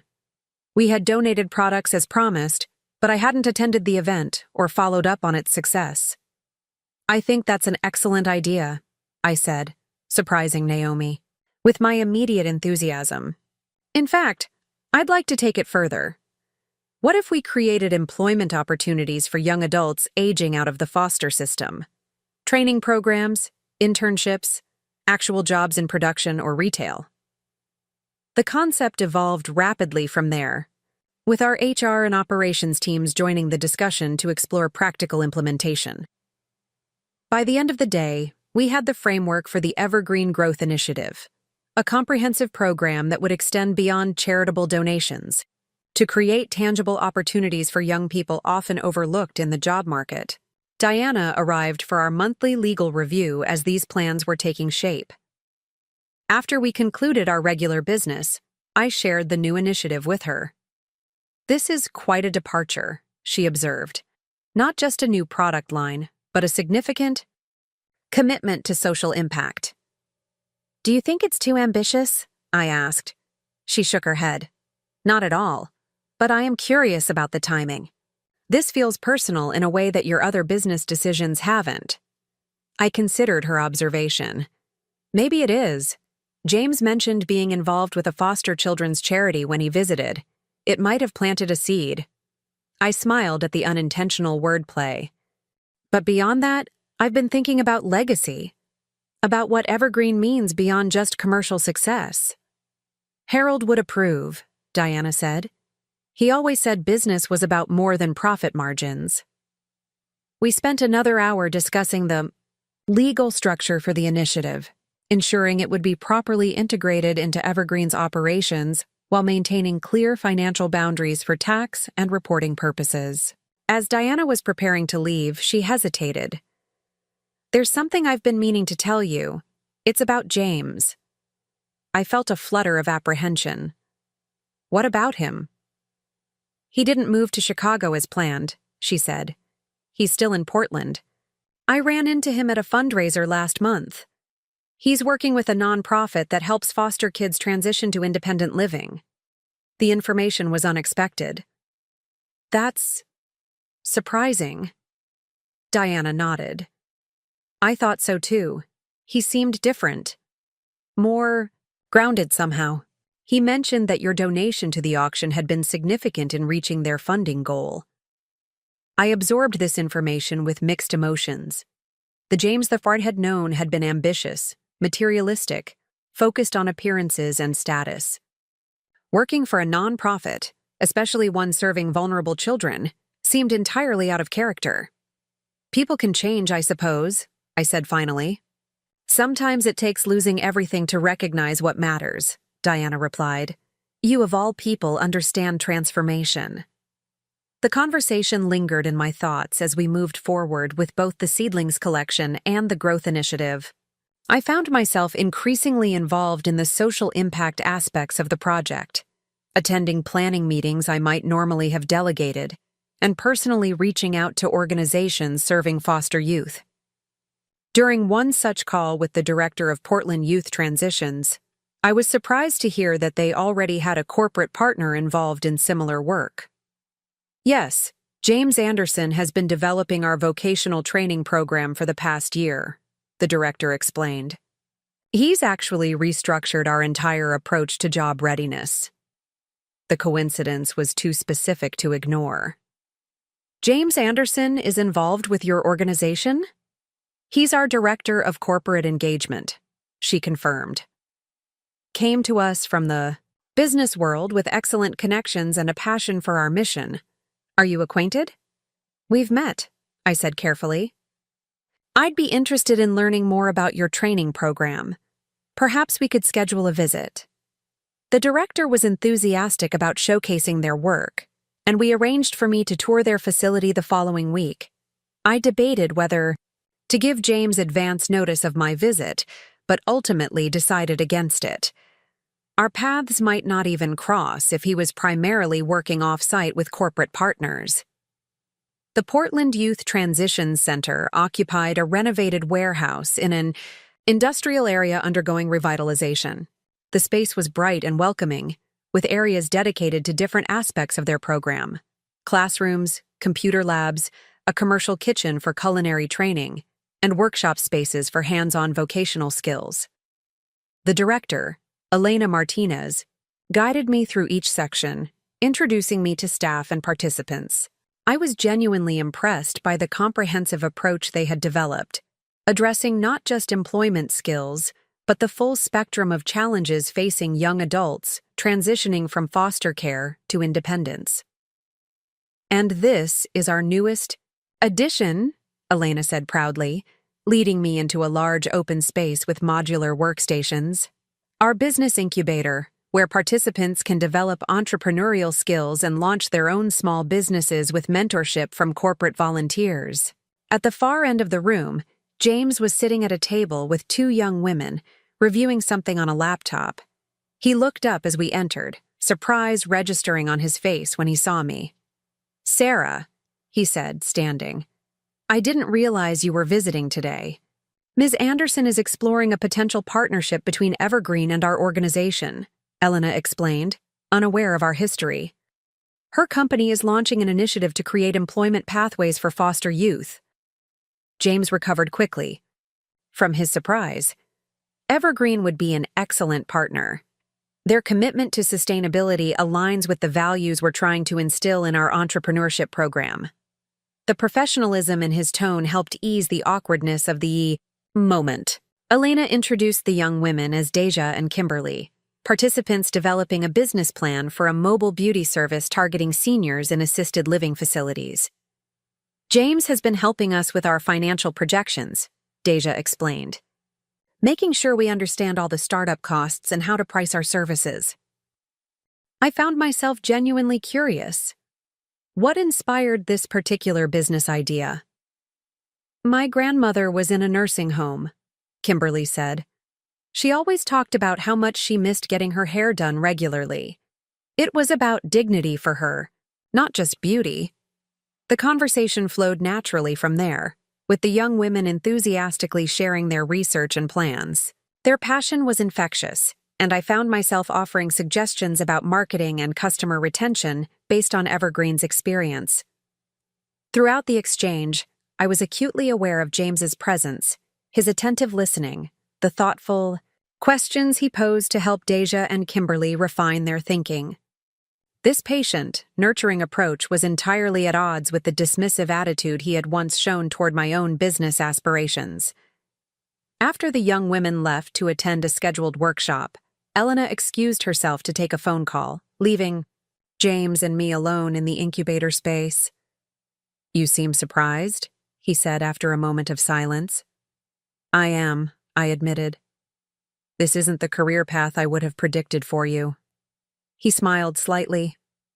"It wasn't exactly in my 5-year plan either." "What happened?" I asked, genuinely curious about the transformation. James gestured to the workstations around us. "After Woodland failed, after Tiffany left, I had to take a hard look at what I really wanted. Status, money, the appearance of success. None of it brought me any actual satisfaction. He paused.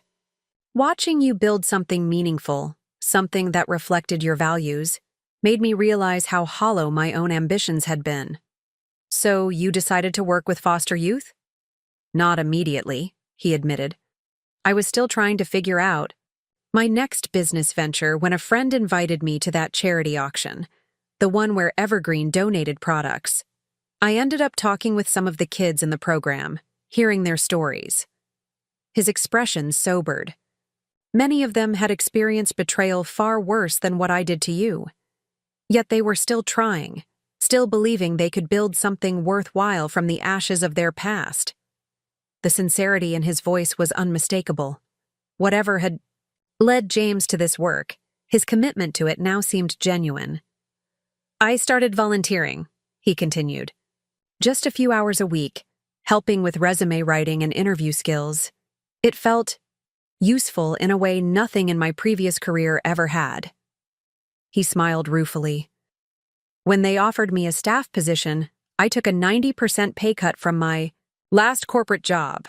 Best decision I ever made. I found myself unsure how to respond.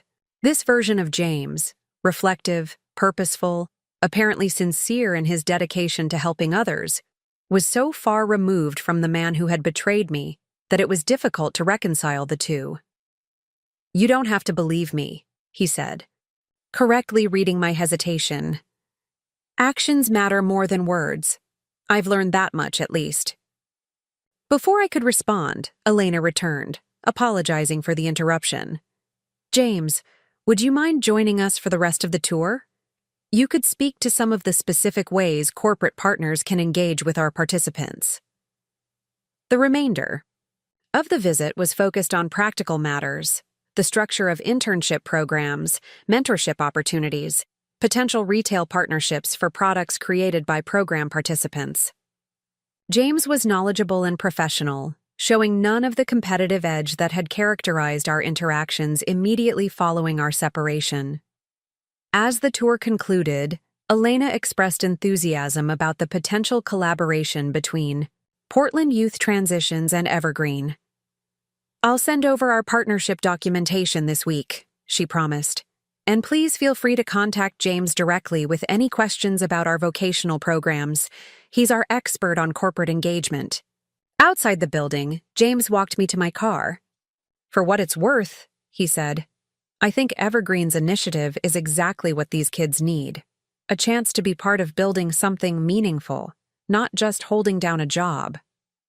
I studied him in the afternoon light, searching for signs of the manipulation I had grown to expect during our marriage. Instead, I saw only earnestness and perhaps a touch of nervousness. This matters to you, I observed. It's not just a job. It's become my purpose, he replied simply. Something I should have found years ago, before I hurt you and others with my selfishness. We stood in silence for a moment, the weight of our shared history hanging between us. Not just the betrayal and divorce, but the years before that. Dreams discussed, promises made, possibilities imagined together before everything fractured. I should go, I said finally. I have a video call with our Soul team this evening. James nodded. Of course. Thank you for considering our organization for your initiative. Regardless of our personal history, these kids deserve the opportunity. As I drove back to Evergreen's headquarters, I found myself in uncharted emotional territory. The anger that had fueled me during our divorce had long since burned away, replaced by indifference and occasional pity. But this, seeing James apparently transformed, genuinely committed to meaningful work, evoked more complex feelings. Not regret, exactly. Not a wish to undo the divorce or reconsider our relationship, but perhaps a tentative respect for the person he seemed to be becoming, so different from the man I had married. The following weeks were consumed with preparations for the Seedlings Collection launch and the formal announcement of the Growth Initiative. Our marketing team had developed a compelling campaign highlighting the connection between nurturing children's environments and nurturing their futures through educational and employment opportunities. Diana reviewed the final partnership agreement with Portland Youth Transitions, suggesting minor modifications to protect both organizations' interests while establishing clear metrics for success. "There's one detail we need to address," she said during our final review. "James Anderson is named as the primary contact for program coordination. Given your history, would you prefer we request an alternative liaison?" I considered the question carefully. "No, that won't be necessary.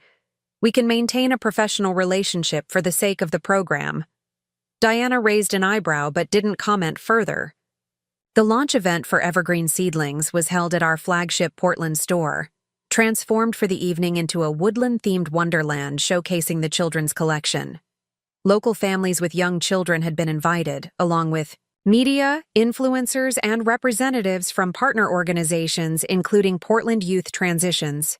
I was speaking with a mommy blogger whose endorsement had been crucial in building early interest when I spotted James across the room, engaged in conversation with Megan. My friend's body language was initially reserved, but as their discussion continued, her posture relaxed slightly. Later, when I had a moment alone with her near the refreshment table, I asked about their interaction. "He was actually decent," Megan admitted reluctantly. "Talked about the kids in his program, how much the partnership with Evergreen could mean for them." She studied me carefully. "He's different than I remember." "That's what I thought too," I said. "Hard to reconcile with the James we knew." Megan sipped her sparkling water thoughtfully. "People can change, I suppose. Though I'm not advocating forgiveness or anything," she added quickly. "Just acknowledging the observation." "Noted," I said with a small smile. As the evening progressed, I found myself watching James intermittently. He moved through the event with none of the networking aggression that had once characterized his approach to business gatherings. Instead, he spent most of his time with the representatives from youth organizations, listening more than speaking, his focus clearly on the potential impact for the young people they served.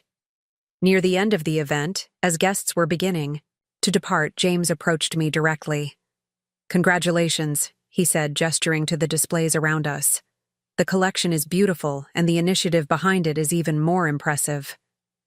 "Thank you," I replied. "The response has been overwhelmingly positive." He nodded. "Elena asked me to confirm our first planning meeting for the internship program. Would Wednesday at 2 work for your team?" "Yes, that's already on the calendar," I assured him. "Lydia Chen, our head of product development, will be leading the program from our side." "Perfect," he said. "Lydia and I spoke earlier about potentially creating a specialized training track for product design. The easy professionalism of our exchange felt surreal given our history, yet also strangely comfortable. For the first time since our divorce, we were engaging as colleagues with a shared purpose rather than adversaries with competing interests. As James turned to leave, he hesitated. "There's something I've wanted to tell you, but I wasn't sure if it would be welcome." At my questioning, "Look," he continued, "I've been following Evergreen's growth, your international expansion. What you've built is remarkable, Sarah. Truly. And while I know it doesn't change anything between us, I want you to know that I recognize now what I failed to see when we were together, your extraordinary talent and vision." The compliment was unexpected, delivered without the charm offensive that had once been his signature style, just simple honesty in his voice and eyes. "Thank you," I said after a moment. "That means something coming from where we started." He nodded once, understanding the reference to his early dismissal of my business aspirations. "Good night, Sarah. I'll see you at the planning meeting." As the event concluded and the last guests departed, I found myself standing alone in the center of the store, surrounded by the physical manifestation of all I had built.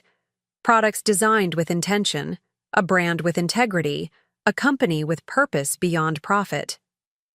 The path that had led here had been neither straight nor easy.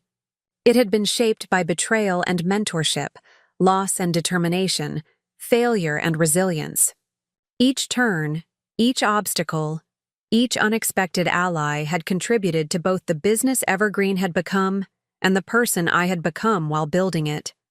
Outside, the Portland night was clear and cool, stars visible despite the city lights. I thought of Harold, imagining how he would have enjoyed this evening, the successful launch, the purposeful initiative, the elegant resolution of the conflict that had once threatened to define me. "You were right," I whispered to his memory as I gazed up at the constellation he had once pointed out to me during a late strategy session at his cabin. It was always about more than revenge or even success.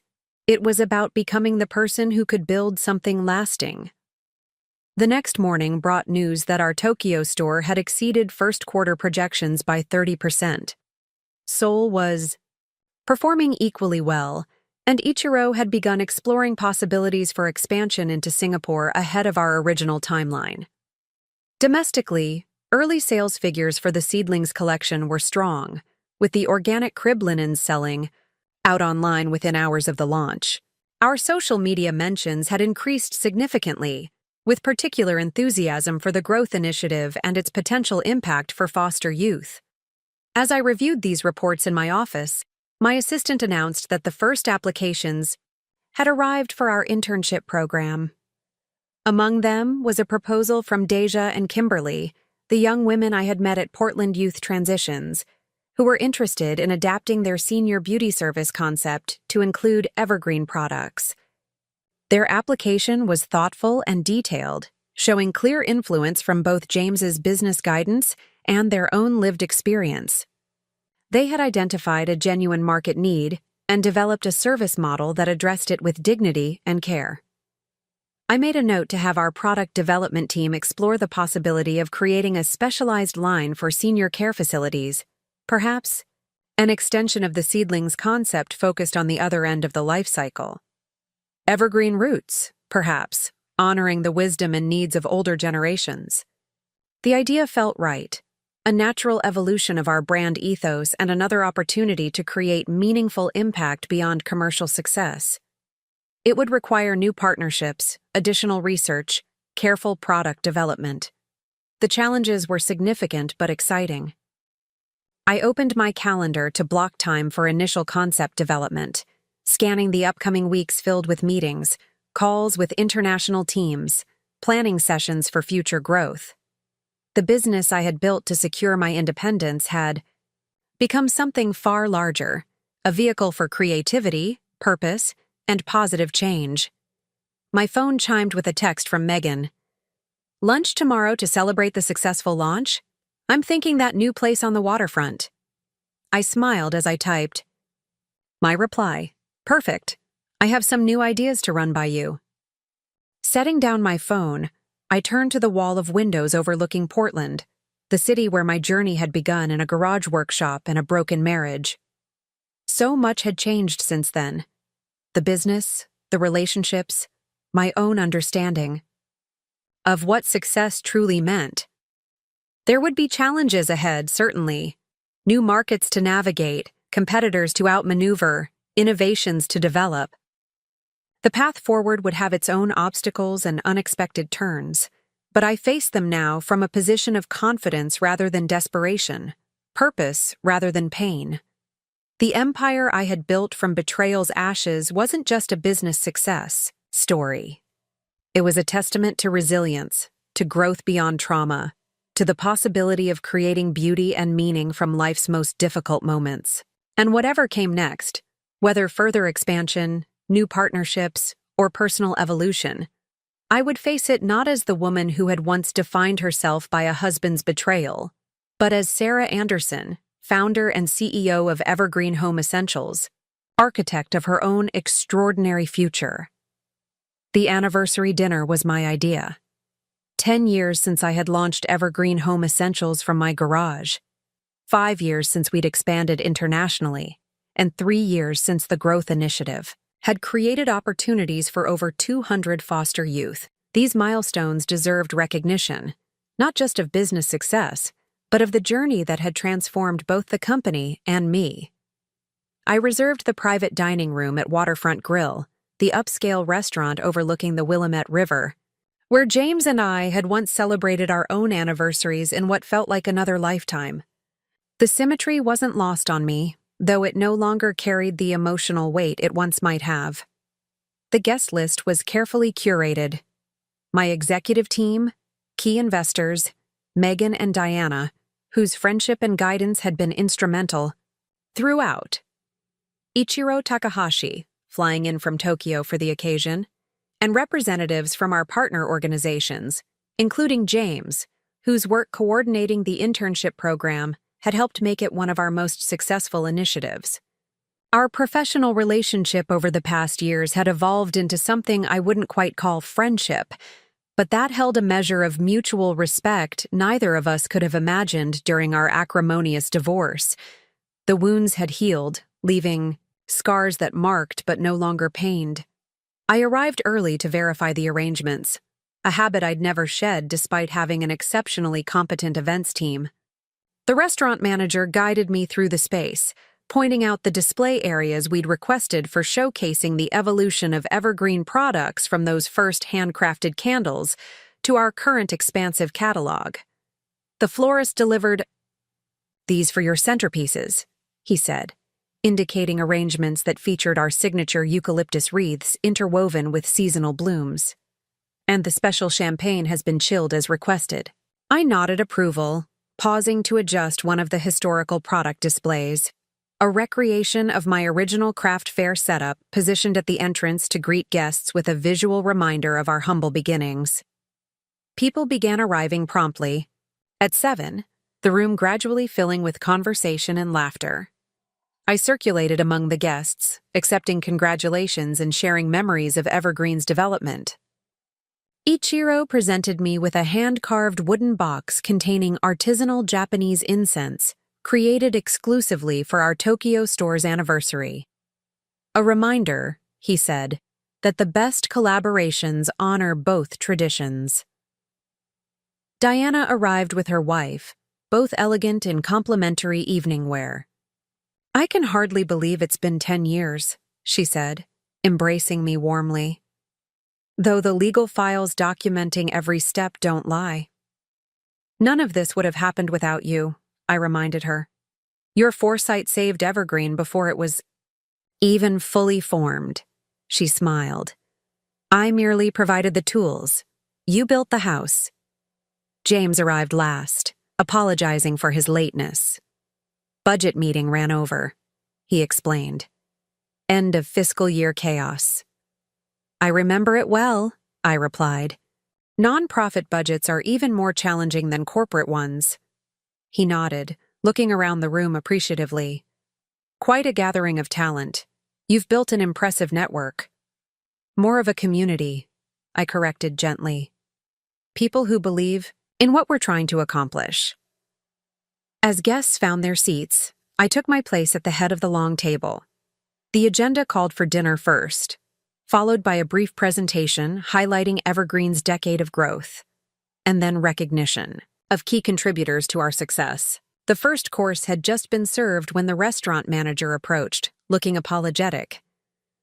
"Ms. Anderson, there's someone asking to join your party. A Ms. Reynolds? She's quite insistent that she was invited."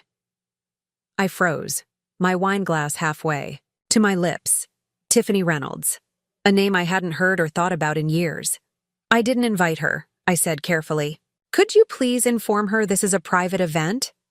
The manager nodded and retreated, but returned moments later looking more uncomfortable. "I'm very sorry, but she's causing a scene in the main dining room. She's claiming this is a business dinner she has a right to attend." Across the table, James had gone pale. "I'll handle this," he said, rising from his seat. "No," I countered, setting down my napkin. "I'll go." The quiet confidence in my voice silenced whatever protest he might have made. This was my event, my company's celebration. I would not allow it to be disrupted by ghosts from the past. I followed the manager through the restaurant to find Tiffany standing near the host station, dressed in an outfit too formal for a typical dinner, but not quite elegant enough for our event. She had aged in the years since I'd last seen her, not poorly, but with a hardness around her eyes that hadn't been there before. "Tiffany," I said, keeping my tone neutral. "This is a surprise." She turned, a tight smile fixed on her face. "Sarah, so good to see you." Her voice dripped with artificial sweetness. "I heard about Evergreen's anniversary celebration. I thought I should be here, given my history with the company." "You have no history with Evergreen," I corrected evenly. "This is a private event. For those who contributed to our success." Her smile faltered. "Oh, but I did contribute, didn't I? If James hadn't been so distracted by our relationship, he might have stifled your little candle business before it got off the ground." The restaurant manager looked increasingly alarmed, glancing between us as other diners began to notice the tension. "Perhaps we should continue this conversation somewhere more private," I suggested. Tiffany laughed, the sound brittle and sharp. "Always so proper, Sarah. So controlled. Don't you ever just let loose? Feel something real?" I met her gaze steadily. "Every day. That's how I built Evergreen. With real passion, real purpose, real commitment." Something flickered in her eyes. Anger, perhaps, or envy. "You think you're so superior, don't you? With your perfect company and your perfect life." "Not perfect," I corrected. "Authentic. There's a difference." She took a step closer, lowering her voice. "Did you know James and I reconnected recently? Had dinner last month for old time's sake? He still has that charm, doesn't he? That way of making you feel like the only woman in the room." I felt a flicker of surprise, quickly suppressed. Whether true or not, Tiffany's revelation was meant to provoke a reaction, to insert herself back into a narrative she had long since exited. "Tiffany," I said calmly, "whatever relationship you may or may not have with James is none of my concern. He's been an excellent program coordinator for our youth initiative, and that's the extent of my interest." Her expression shifted, frustration replacing the smug certainty she had projected moments before. This wasn't going according to whatever script she had imagined. "You don't understand," she insisted. "I'm not just here about James. I'm here about what's mine." This was unexpected. "Excuse me?" "Woodland Essentials," she said, as if the name should have immediate significance. "The company James and I started, the one you destroyed with your lawsuits and your industry connections." I blinked, genuinely confused. "Woodland Essentials failed because it was poorly executed and underfinanced. That was years ago, Tiffany." "It failed because you sabotaged us," she countered. "And now that Evergreen is wildly successful, I want my share. Half of what should have been mine if you hadn't interfered." The absurdity of her demand might have been amusing if it weren't so pathetic. I felt an unexpected wave of pity for this woman, still clinging to grievances and entitlements from another era of my life. "Ms. Reynolds," the restaurant manager interjected, "I'm going to have to ask you to leave." "Not until I get what I came for," Tiffany insisted, her voice rising. "I want recognition for my contribution to Evergreen's success story." "Your contribution?" I repeated incredulously. "And what exactly do you believe that was?" "I inspired you," she said with absolute conviction. "Your entire empire was built as a reaction to discovering me with James. Without that motivation, where would you be? Still making candles in your garage, playing at being a businesswoman while James supported you." Her analysis was so fundamentally flawed, so detached from the reality of what had actually transpired, that I found myself momentarily speechless. Before I could formulate a response, James appeared beside us, his expression grave. "Tiffany," he said quietly, "this isn't appropriate. These people are celebrating legitimate achievements." She whirled on him. "Don't pretend you're one of them now, James. These success stories always need a villain, and you played yours perfectly. But so did I, and I deserve credit." A small crowd of restaurant staff had gathered at a discreet distance, prepared to intervene if the situation escalated further. I could see curious diners watching from their tables, some openly staring, others pretending not to notice while clearly listening to every word. "Perhaps," I suggested to the manager, "we could use your office for a few minutes." He nodded. Quickly, relieved at the prospect of moving the disturbance out of public view. "Of course, right this way." The office was small but private, with a desk and several chairs. James closed the door behind us, creating a bubble of tense silence after the murmuring backdrop of the restaurant. "What's this really about, Tiffany?" he asked directly. "We haven't spoken in over 2 years, and suddenly you're showing up at Sarah's business event making claims about Evergreen?" Tiffany sank into one of the chairs, her bravado faltering slightly. "You don't understand what it's been like watching from the sidelines. Seeing her succeed while She trailed off. "While you what?" I prompted, genuinely curious now about whatever narrative she had constructed. "While I struggled to rebuild after Woodland failed," she finished. "Do you know how hard it is to be associated with a failed business venture in this town? The doors that close when your name is linked to James Anderson's spectacular flop?" I considered her words carefully. "That must have been difficult," I acknowledged. "But it has nothing to do with me or with Evergreen." "It has everything to do with you," she insisted.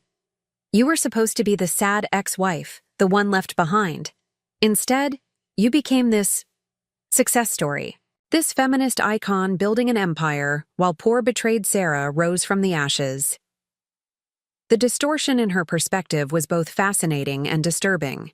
In Tiffany's version of events, I had somehow stolen a narrative that rightfully belonged to her, cast her as villain in a story where she should have been triumphant heroine. "Tiffany," I said gently, "my success wasn't about you. It wasn't even about James, ultimately. It was about creating something meaningful, something that reflected my values and vision." She shook her head dismissively. "Save the inspirational speeches for your TED Talk, Sarah. I know better. You built Evergreen to prove James wrong, to show him what he lost when he chose me." James cleared his throat. "That might have been how it started," he admitted. "But Sarah's accomplishments go far beyond reacting to what happened between us." He met my eyes briefly. I learned that the hard way. Tiffany looked between us, her expression hardening. "So that's it? You're both on the same side now? The reformed cheater and the successful entrepreneur united in your superiority?" "There are no sides," I said, feeling suddenly weary of this conversation. "Just people who made choices and lived with the consequences." She laughed bitterly. "Easy to say when your consequences led to millions in revenue and magazine features. Mine led to industry blacklisting and financial ruin." A knock at the door interrupted whatever response I might have offered. The restaurant manager opened it cautiously. "Excuse me, Ms. Anderson, but your guests are wondering about your return. Should I inform them there will be a delay?" I looked at Tiffany, at the mixture of anger and desperation in her expression, and made a decision. "No, that won't be necessary. We're concluding our conversation now." Tiffany stood abruptly. "So that's it? You're dismissing me? Again?"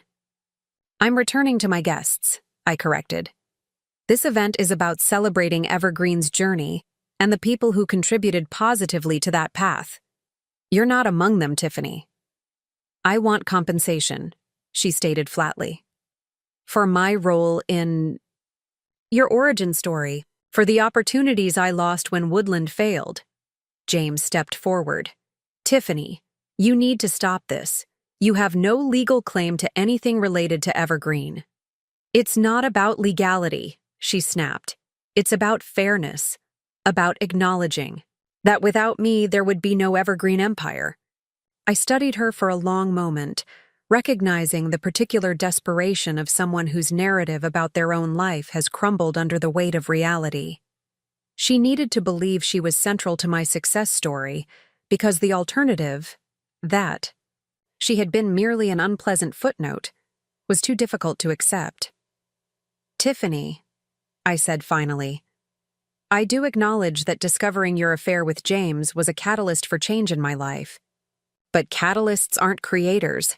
They simply accelerate reactions already primed to occur." Her expression remained obstinate. "I want half. Half of what you built on the foundation of that catalyst." The absurdity of her demand might have angered me once. Now it merely reinforced how profoundly our paths had diverged. "What I built," I said quietly, "was built on talent, hard work, vision, and the support of countless people who believed in Evergreen's potential. None of that had anything to do with you." James placed a hand on Tiffany's shoulder. "It's time to go. I'll call you a car." She shrugged off his touch. "Don't bother. I'm perfectly capable of seeing myself out." She gathered her purse, pausing at the door to deliver what she clearly imagined would be a parting shot. "This isn't over, Sarah. People should know the real story behind Evergreen's success." After she left, James and I stood in awkward silence. Finally, he spoke. "I'm sorry about that. I had no idea she would show up here." "Did you really have dinner with her last month?" I asked, curious rather than concerned. He looked surprised by the question. "No, I haven't seen Tiffany in years, not since Woodland folded." I nodded, unsurprised by the confirmation that she had fabricated the connection. "We should get back to the dinner." As we walked toward the private dining room, James hesitated. "For what it's worth, she was wrong about one thing in particular. You would have built something remarkable regardless of what happened between us. Maybe not Evergreen exactly as it exists now, but something equally meaningful." The observation caught me off guard. Not because it was untrue, but because it reflected a level of insight I wouldn't have expected from the James I had married. "Thank you for saying that," I said simply. The anniversary dinner continued. Without further disruption, though I noticed curious glances from guests who had obviously registered my extended absence. Megan raised an eyebrow questioningly when I returned to my seat, but I shook my head slightly, promising with a look to explain later. The presentation highlighting Evergreen's decade of growth proceeded as planned, showcasing the evolution from local artisan crafts to international lifestyle brand. Photos of our first warehouse, our flagship store opening, the Tokyo launch, and the Seedlings collection debut illustrated the company's remarkable trajectory. When it came time to recognize key contributors, I found myself making a small, but significant change to my prepared remarks. Success stories often focus on singular vision and individual determination, I began. And while those elements certainly played a role in Evergreen's development, the truth is more complex and, I think, more interesting.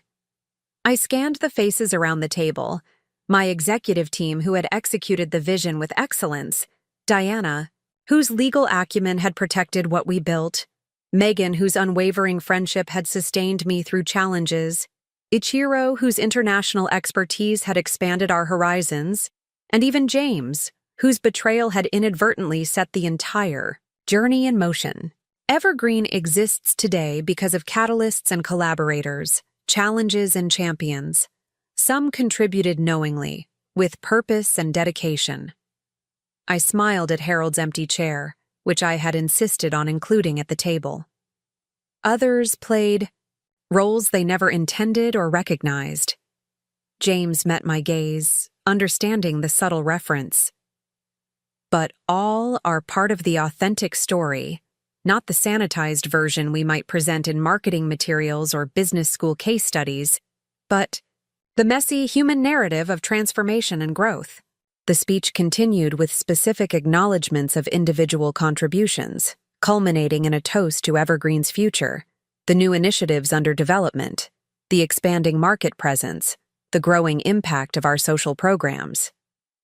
After the formal program concluded and dessert was served, guests mingled around the room, examining the product displays and sharing memories of Evergreen's evolution.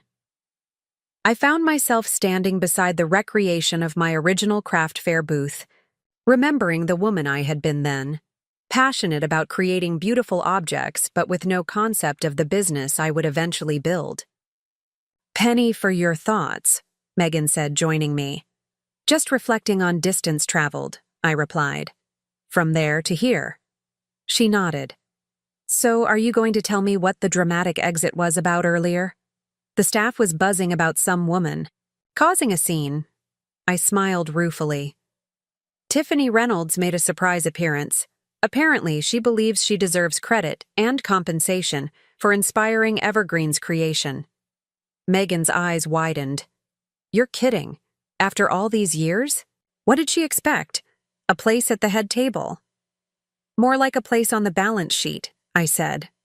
"She wanted half of what she believes I built because of her affair with James." "The audacity," Megan muttered. "As if you would have remained a small-time crafter without their betrayal. She clearly never understood your potential." "Few people did back then," I reminded her, "including me." Megan's expression softened. "I did. From the first time you showed me those handmade candles, I knew you were capable of more than you realized." I squeezed her hand gratefully. "You were ahead of the curve." As the evening drew to a close, guests began departing with final congratulations and expressions of appreciation for the celebration. Diana and her wife lingered to help me gather the personal mementos I had brought for the historical display. "Quite an evening," Diana observed, "even with the unexpected dramatics." "You heard about that?" She smiled. "I'm a lawyer, Sarah. I have highly tuned gossip receptors." I laughed, carefully wrapping the original Evergreen logo sketch Harold had helped me refine. It was surreal, like being confronted by a ghost from another lifetime. "Some people can't move forward," Diana said thoughtfully. "They remain fixated on reimagining the past rather than creating a better future." I almost felt sorry for her, I admitted, to still be so consumed by something that happened years ago, to believe her identity is tied to a relationship that failed. Diana studied me with approval. "That perspective is why you've been able to build what you have, Sarah. You've always focused on creation rather than grievance." We finished packing the display items as the restaurant staff began clearing tables. James approached as Diana and her wife said their goodbyes, offering to help carry the remaining boxes to my car. "That's not necessary," I assured him. "The event team can manage." He nodded, seeming relieved not to have to navigate further awkwardness after the evening's earlier confrontation. "It was a lovely celebration. You should be proud of what you've accomplished." "Thank you for your work." "With the growth initiative," I said sincerely. "The program wouldn't be as successful without your coordination." His smile was genuine. "It's been the most rewarding work of my life, seeing those kids develop skills and confidence." "I know," I agreed. "That's been the most meaningful part of Evergreen's evolution for me as well." We stood for a moment in surprisingly comfortable silence, two people who had wounded each other deeply, now connected by a shared commitment to something larger than themselves. "Well," he said finally, "congratulations again. 10 remarkable years." As he turned to leave, I found myself saying, "James?" He paused, looking back questioningly. "For what it's worth, I think Harold would have been proud of your work with the foster youth, of the person you've become." Surprise, and then something like gratitude crossed his face. "That means a lot. Thank you." After he left, I took one final look around the private dining room, at the empty tables where moments before people had gathered to celebrate Evergreen's decade of growth, at the walls where we had displayed the visual evidence of challenges overcome and milestones achieved. Tiffany's intrusion had been an unexpected reminder of how far I had traveled from that devastating moment of discovery in our kitchen, from the desperate determination that had driven my early business decisions, from the anger that had once fueled my ambition. The empire I had built had indeed begun in the ashes of betrayal, but it had flourished because of something far more powerful than retaliation or vindication. It had grown through vision, through purpose, through connection with others who shared my values and aspirations. Outside, the night air was cool against my skin as I waited for the valet to bring my car. The Portland skyline sparkled across the river, lights reflecting on the dark water like stars fallen to earth.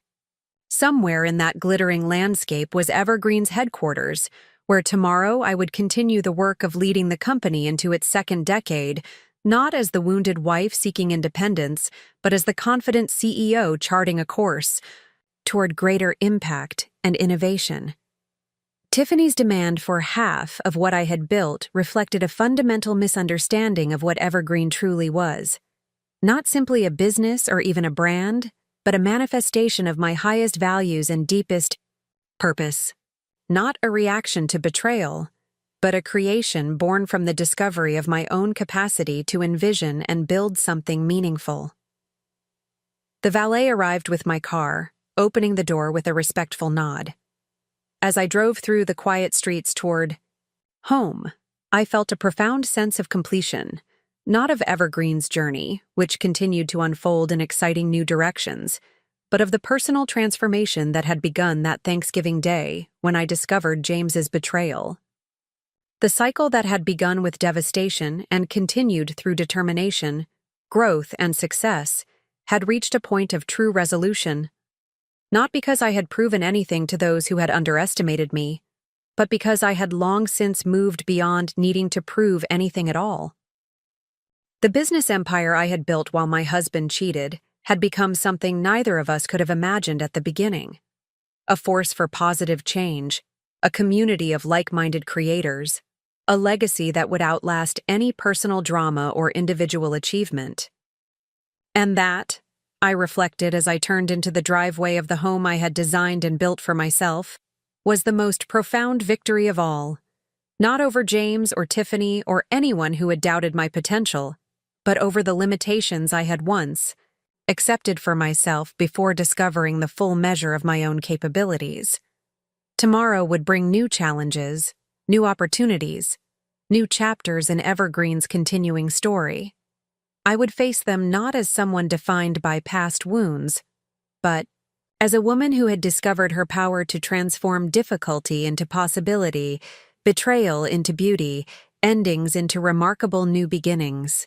Morning sunlight filtered through the floor-to-ceiling windows of my office, illuminating the architectural models arranged on the conference table.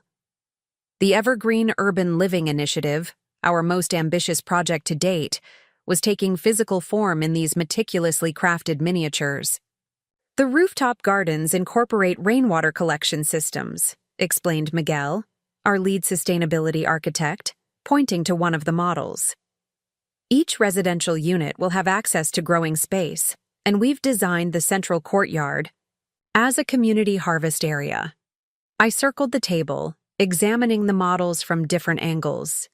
3 mixed-use developments in previously neglected neighborhoods, each combining affordable housing, retail spaces featuring evergreen products, workshops for vocational training, and integrated green spaces. What about the commercial kitchens? I asked. Are they still positioned to be shared resources? Lydia nodded, highlighting that section of the model. Yes, residents can reserve time for personal use, but we've also structured them to accommodate the culinary training program. The Urban Living Initiative represented everything Evergreen had evolved to become over the past 15 years, not just a home goods company, but a holistic force for positive change in the communities we served. The housing developments would provide sustainable living spaces for graduates of our vocational programs, create employment opportunities through the retail spaces, and serve as living laboratories for environmentally conscious urban design. Timeline? I asked, returning to my seat at the head of the table. We break ground on the first site next month, Miguel replied. The other 2 will follow at 3-month intervals. All 3 should be completed within 2 years, assuming no major permitting delays. Diana's already working with city officials to streamline the approval process, I assured him. This initiative aligns perfectly with their affordable housing goals. After reviewing the budget projections and marketing strategy, I dismissed the team with congratulations on their excellent work.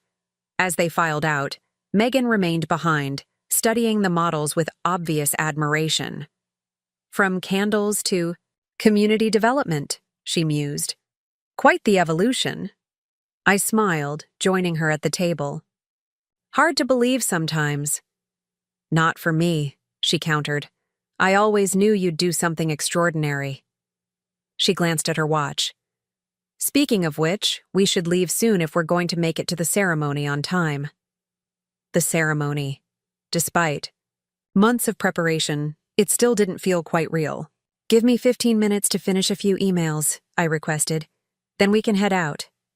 Alone in my office, I found myself drawn not to my computer, but to the window overlooking Portland. The city had changed dramatically since I'd started Evergreen, as had I. The angry, wounded woman determined to prove her worth had given way to someone more contemplative, more focused on legacy than vindication.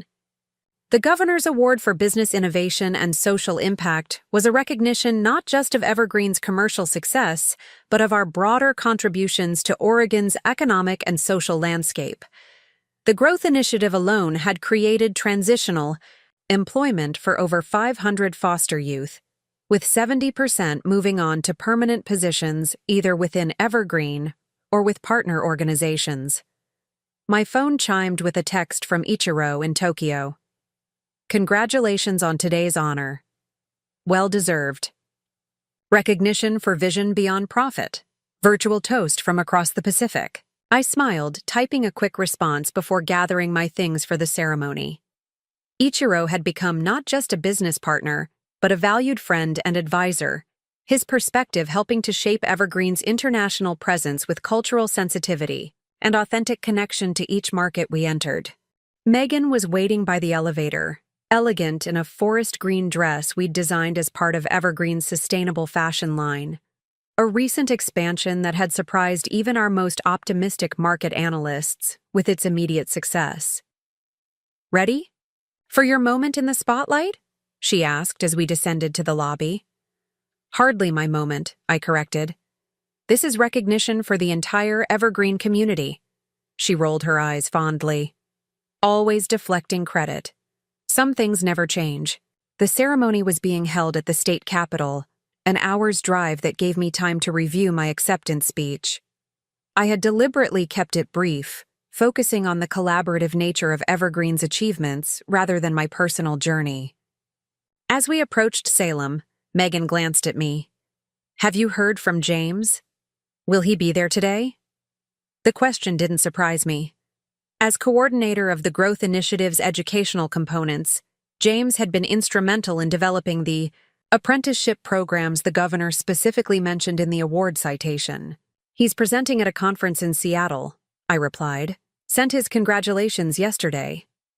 Our professional relationship had remained cordial over the years, evolving into something resembling mutual respect. We would never be friends in the conventional sense, but we had found a way to work together effectively on initiatives that mattered to both of us. The Capitol building gleamed in the afternoon sun, its distinctive gold pioneer statue visible from blocks away.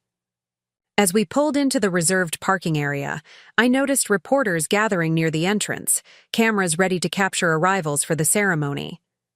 Looks like quite the media turnout, Megan observed. I nodded, mentally preparing for the interviews that would inevitably follow the award presentation. Public recognition had become an increasingly common aspect of my role as Evergreen expanded, though I still preferred focusing on the work itself rather than the accolades it generated. Inside, the ceremony space was already filling with state officials, business leaders, and representatives from the social impact organizations being recognized alongside Evergreen.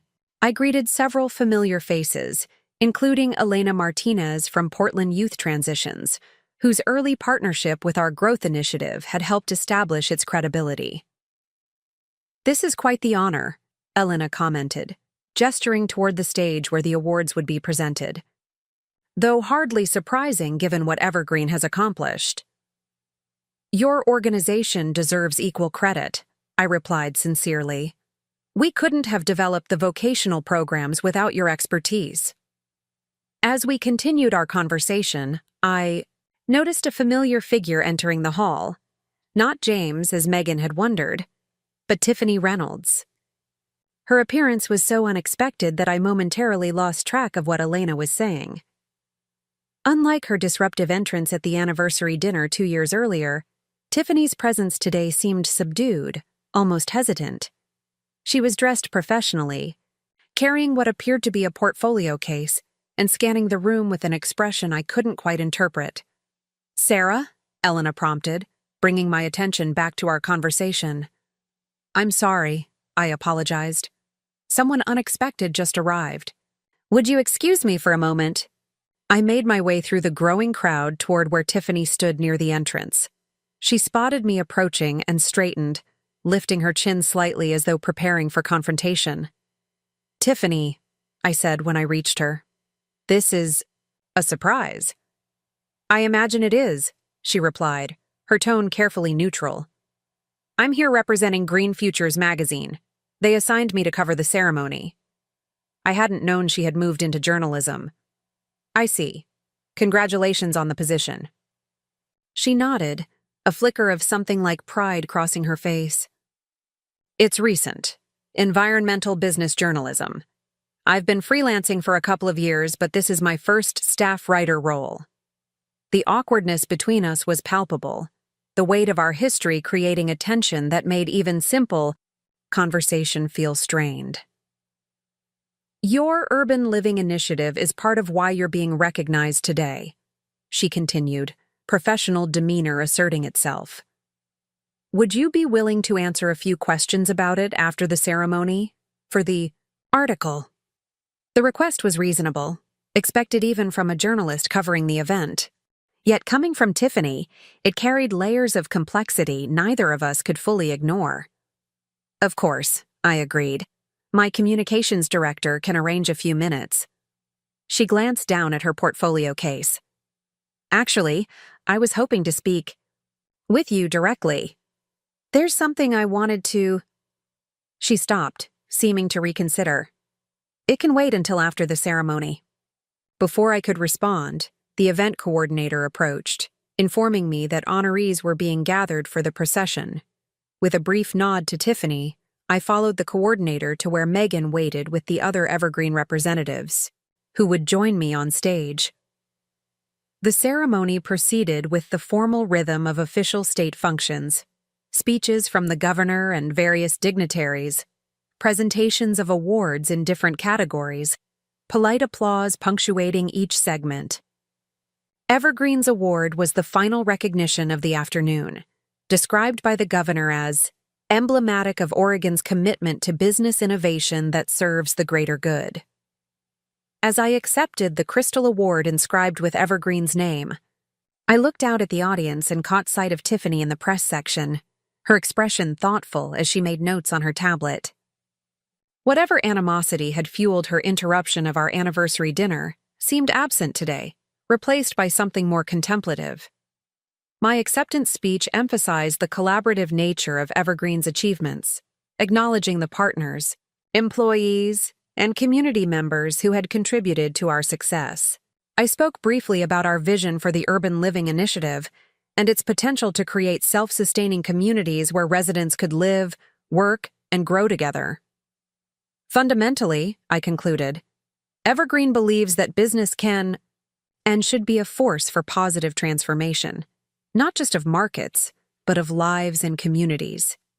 This award honors that belief and recommits us to the work of bringing it more fully into reality.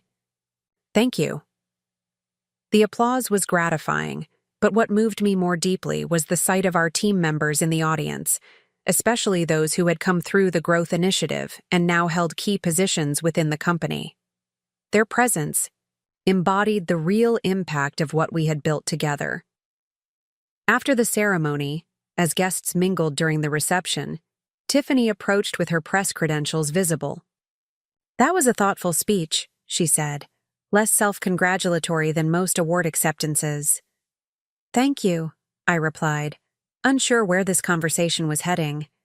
She hesitated, then reached into her portfolio case and withdrew a manila envelope. Before I ask my official questions, there's something I wanted to give you. Something I should have given you years ago. Curious, I accepted the envelope. Inside was a handwritten letter and what appeared to be manuscript pages. "I've been working on a book," Tiffany explained, her composure faltering slightly. "About women in business, specifically those who overcame significant personal challenges to build successful companies." She gestured to the pages. "Your story is the centerpiece of the final chapter."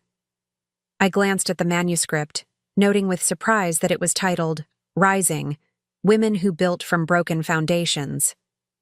"The letter explains more fully," she continued. "But I wanted you to see how I've characterized your journey before I submit the final draft. It's not how I spoke about it at your anniversary dinner." The frankness of her acknowledgement was unexpected. "What changed?" I asked.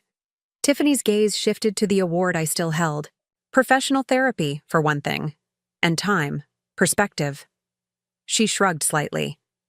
"Writing the book forced me to examine my own narrative more honestly, to recognize how I'd distorted certain realities to protect my ego."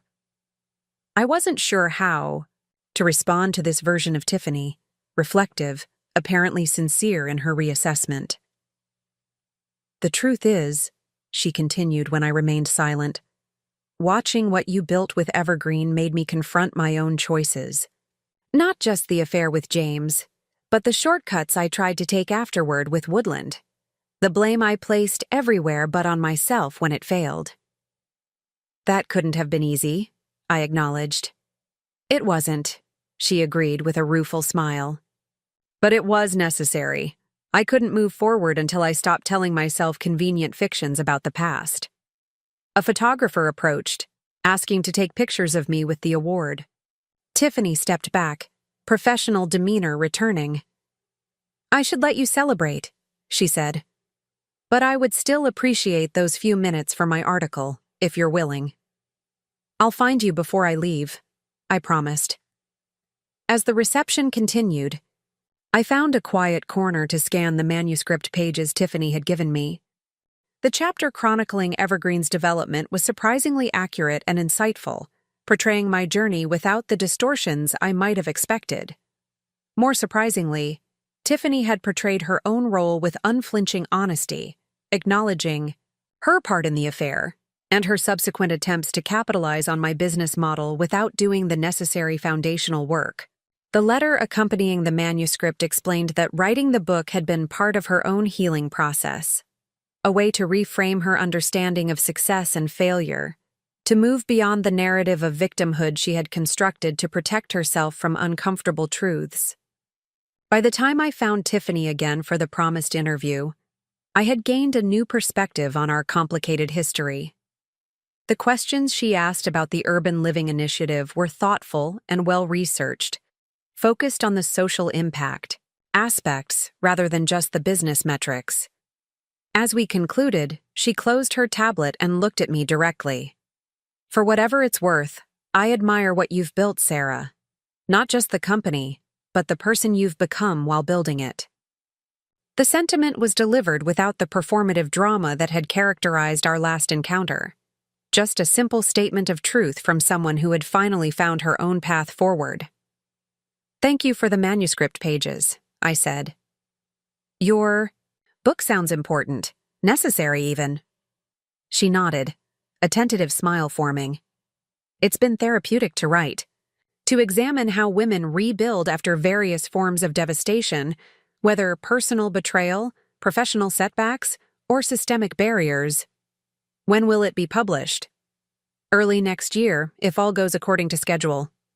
She hesitated. Would you be willing to provide a quote for the cover?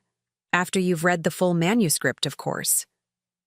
The request represented a remarkable evolution in our relationship, from adversaries to something approaching mutual professional respect. "Send me the complete draft," I agreed. "I'd be happy to consider it." As Tiffany departed and I rejoined the Evergreen team for photographs with the governor, I found myself reflecting on the unexpected symmetry of the day. An award recognizing how far Evergreen had come, coupled with an interaction that illustrated how far I had come personally in moving beyond the wounds that had once defined me. Later that evening, as we drove back to Portland with the Crystal Award securely boxed on the back seat, Megan asked about my conversation with Tiffany. It was healing, I said after a moment's consideration. For both of us, I think. I never thought I'd see the day, Megan remarked, though I suppose 15 years is long enough for even the most difficult relationships to evolve. 15 years. The span seemed simultaneously enormous and fleeting, a significant portion of a lifetime, but merely the beginning of what Evergreen could become. As we crossed the Willamette River into Portland, the city lights reflected in the water, like stars in a dark mirror.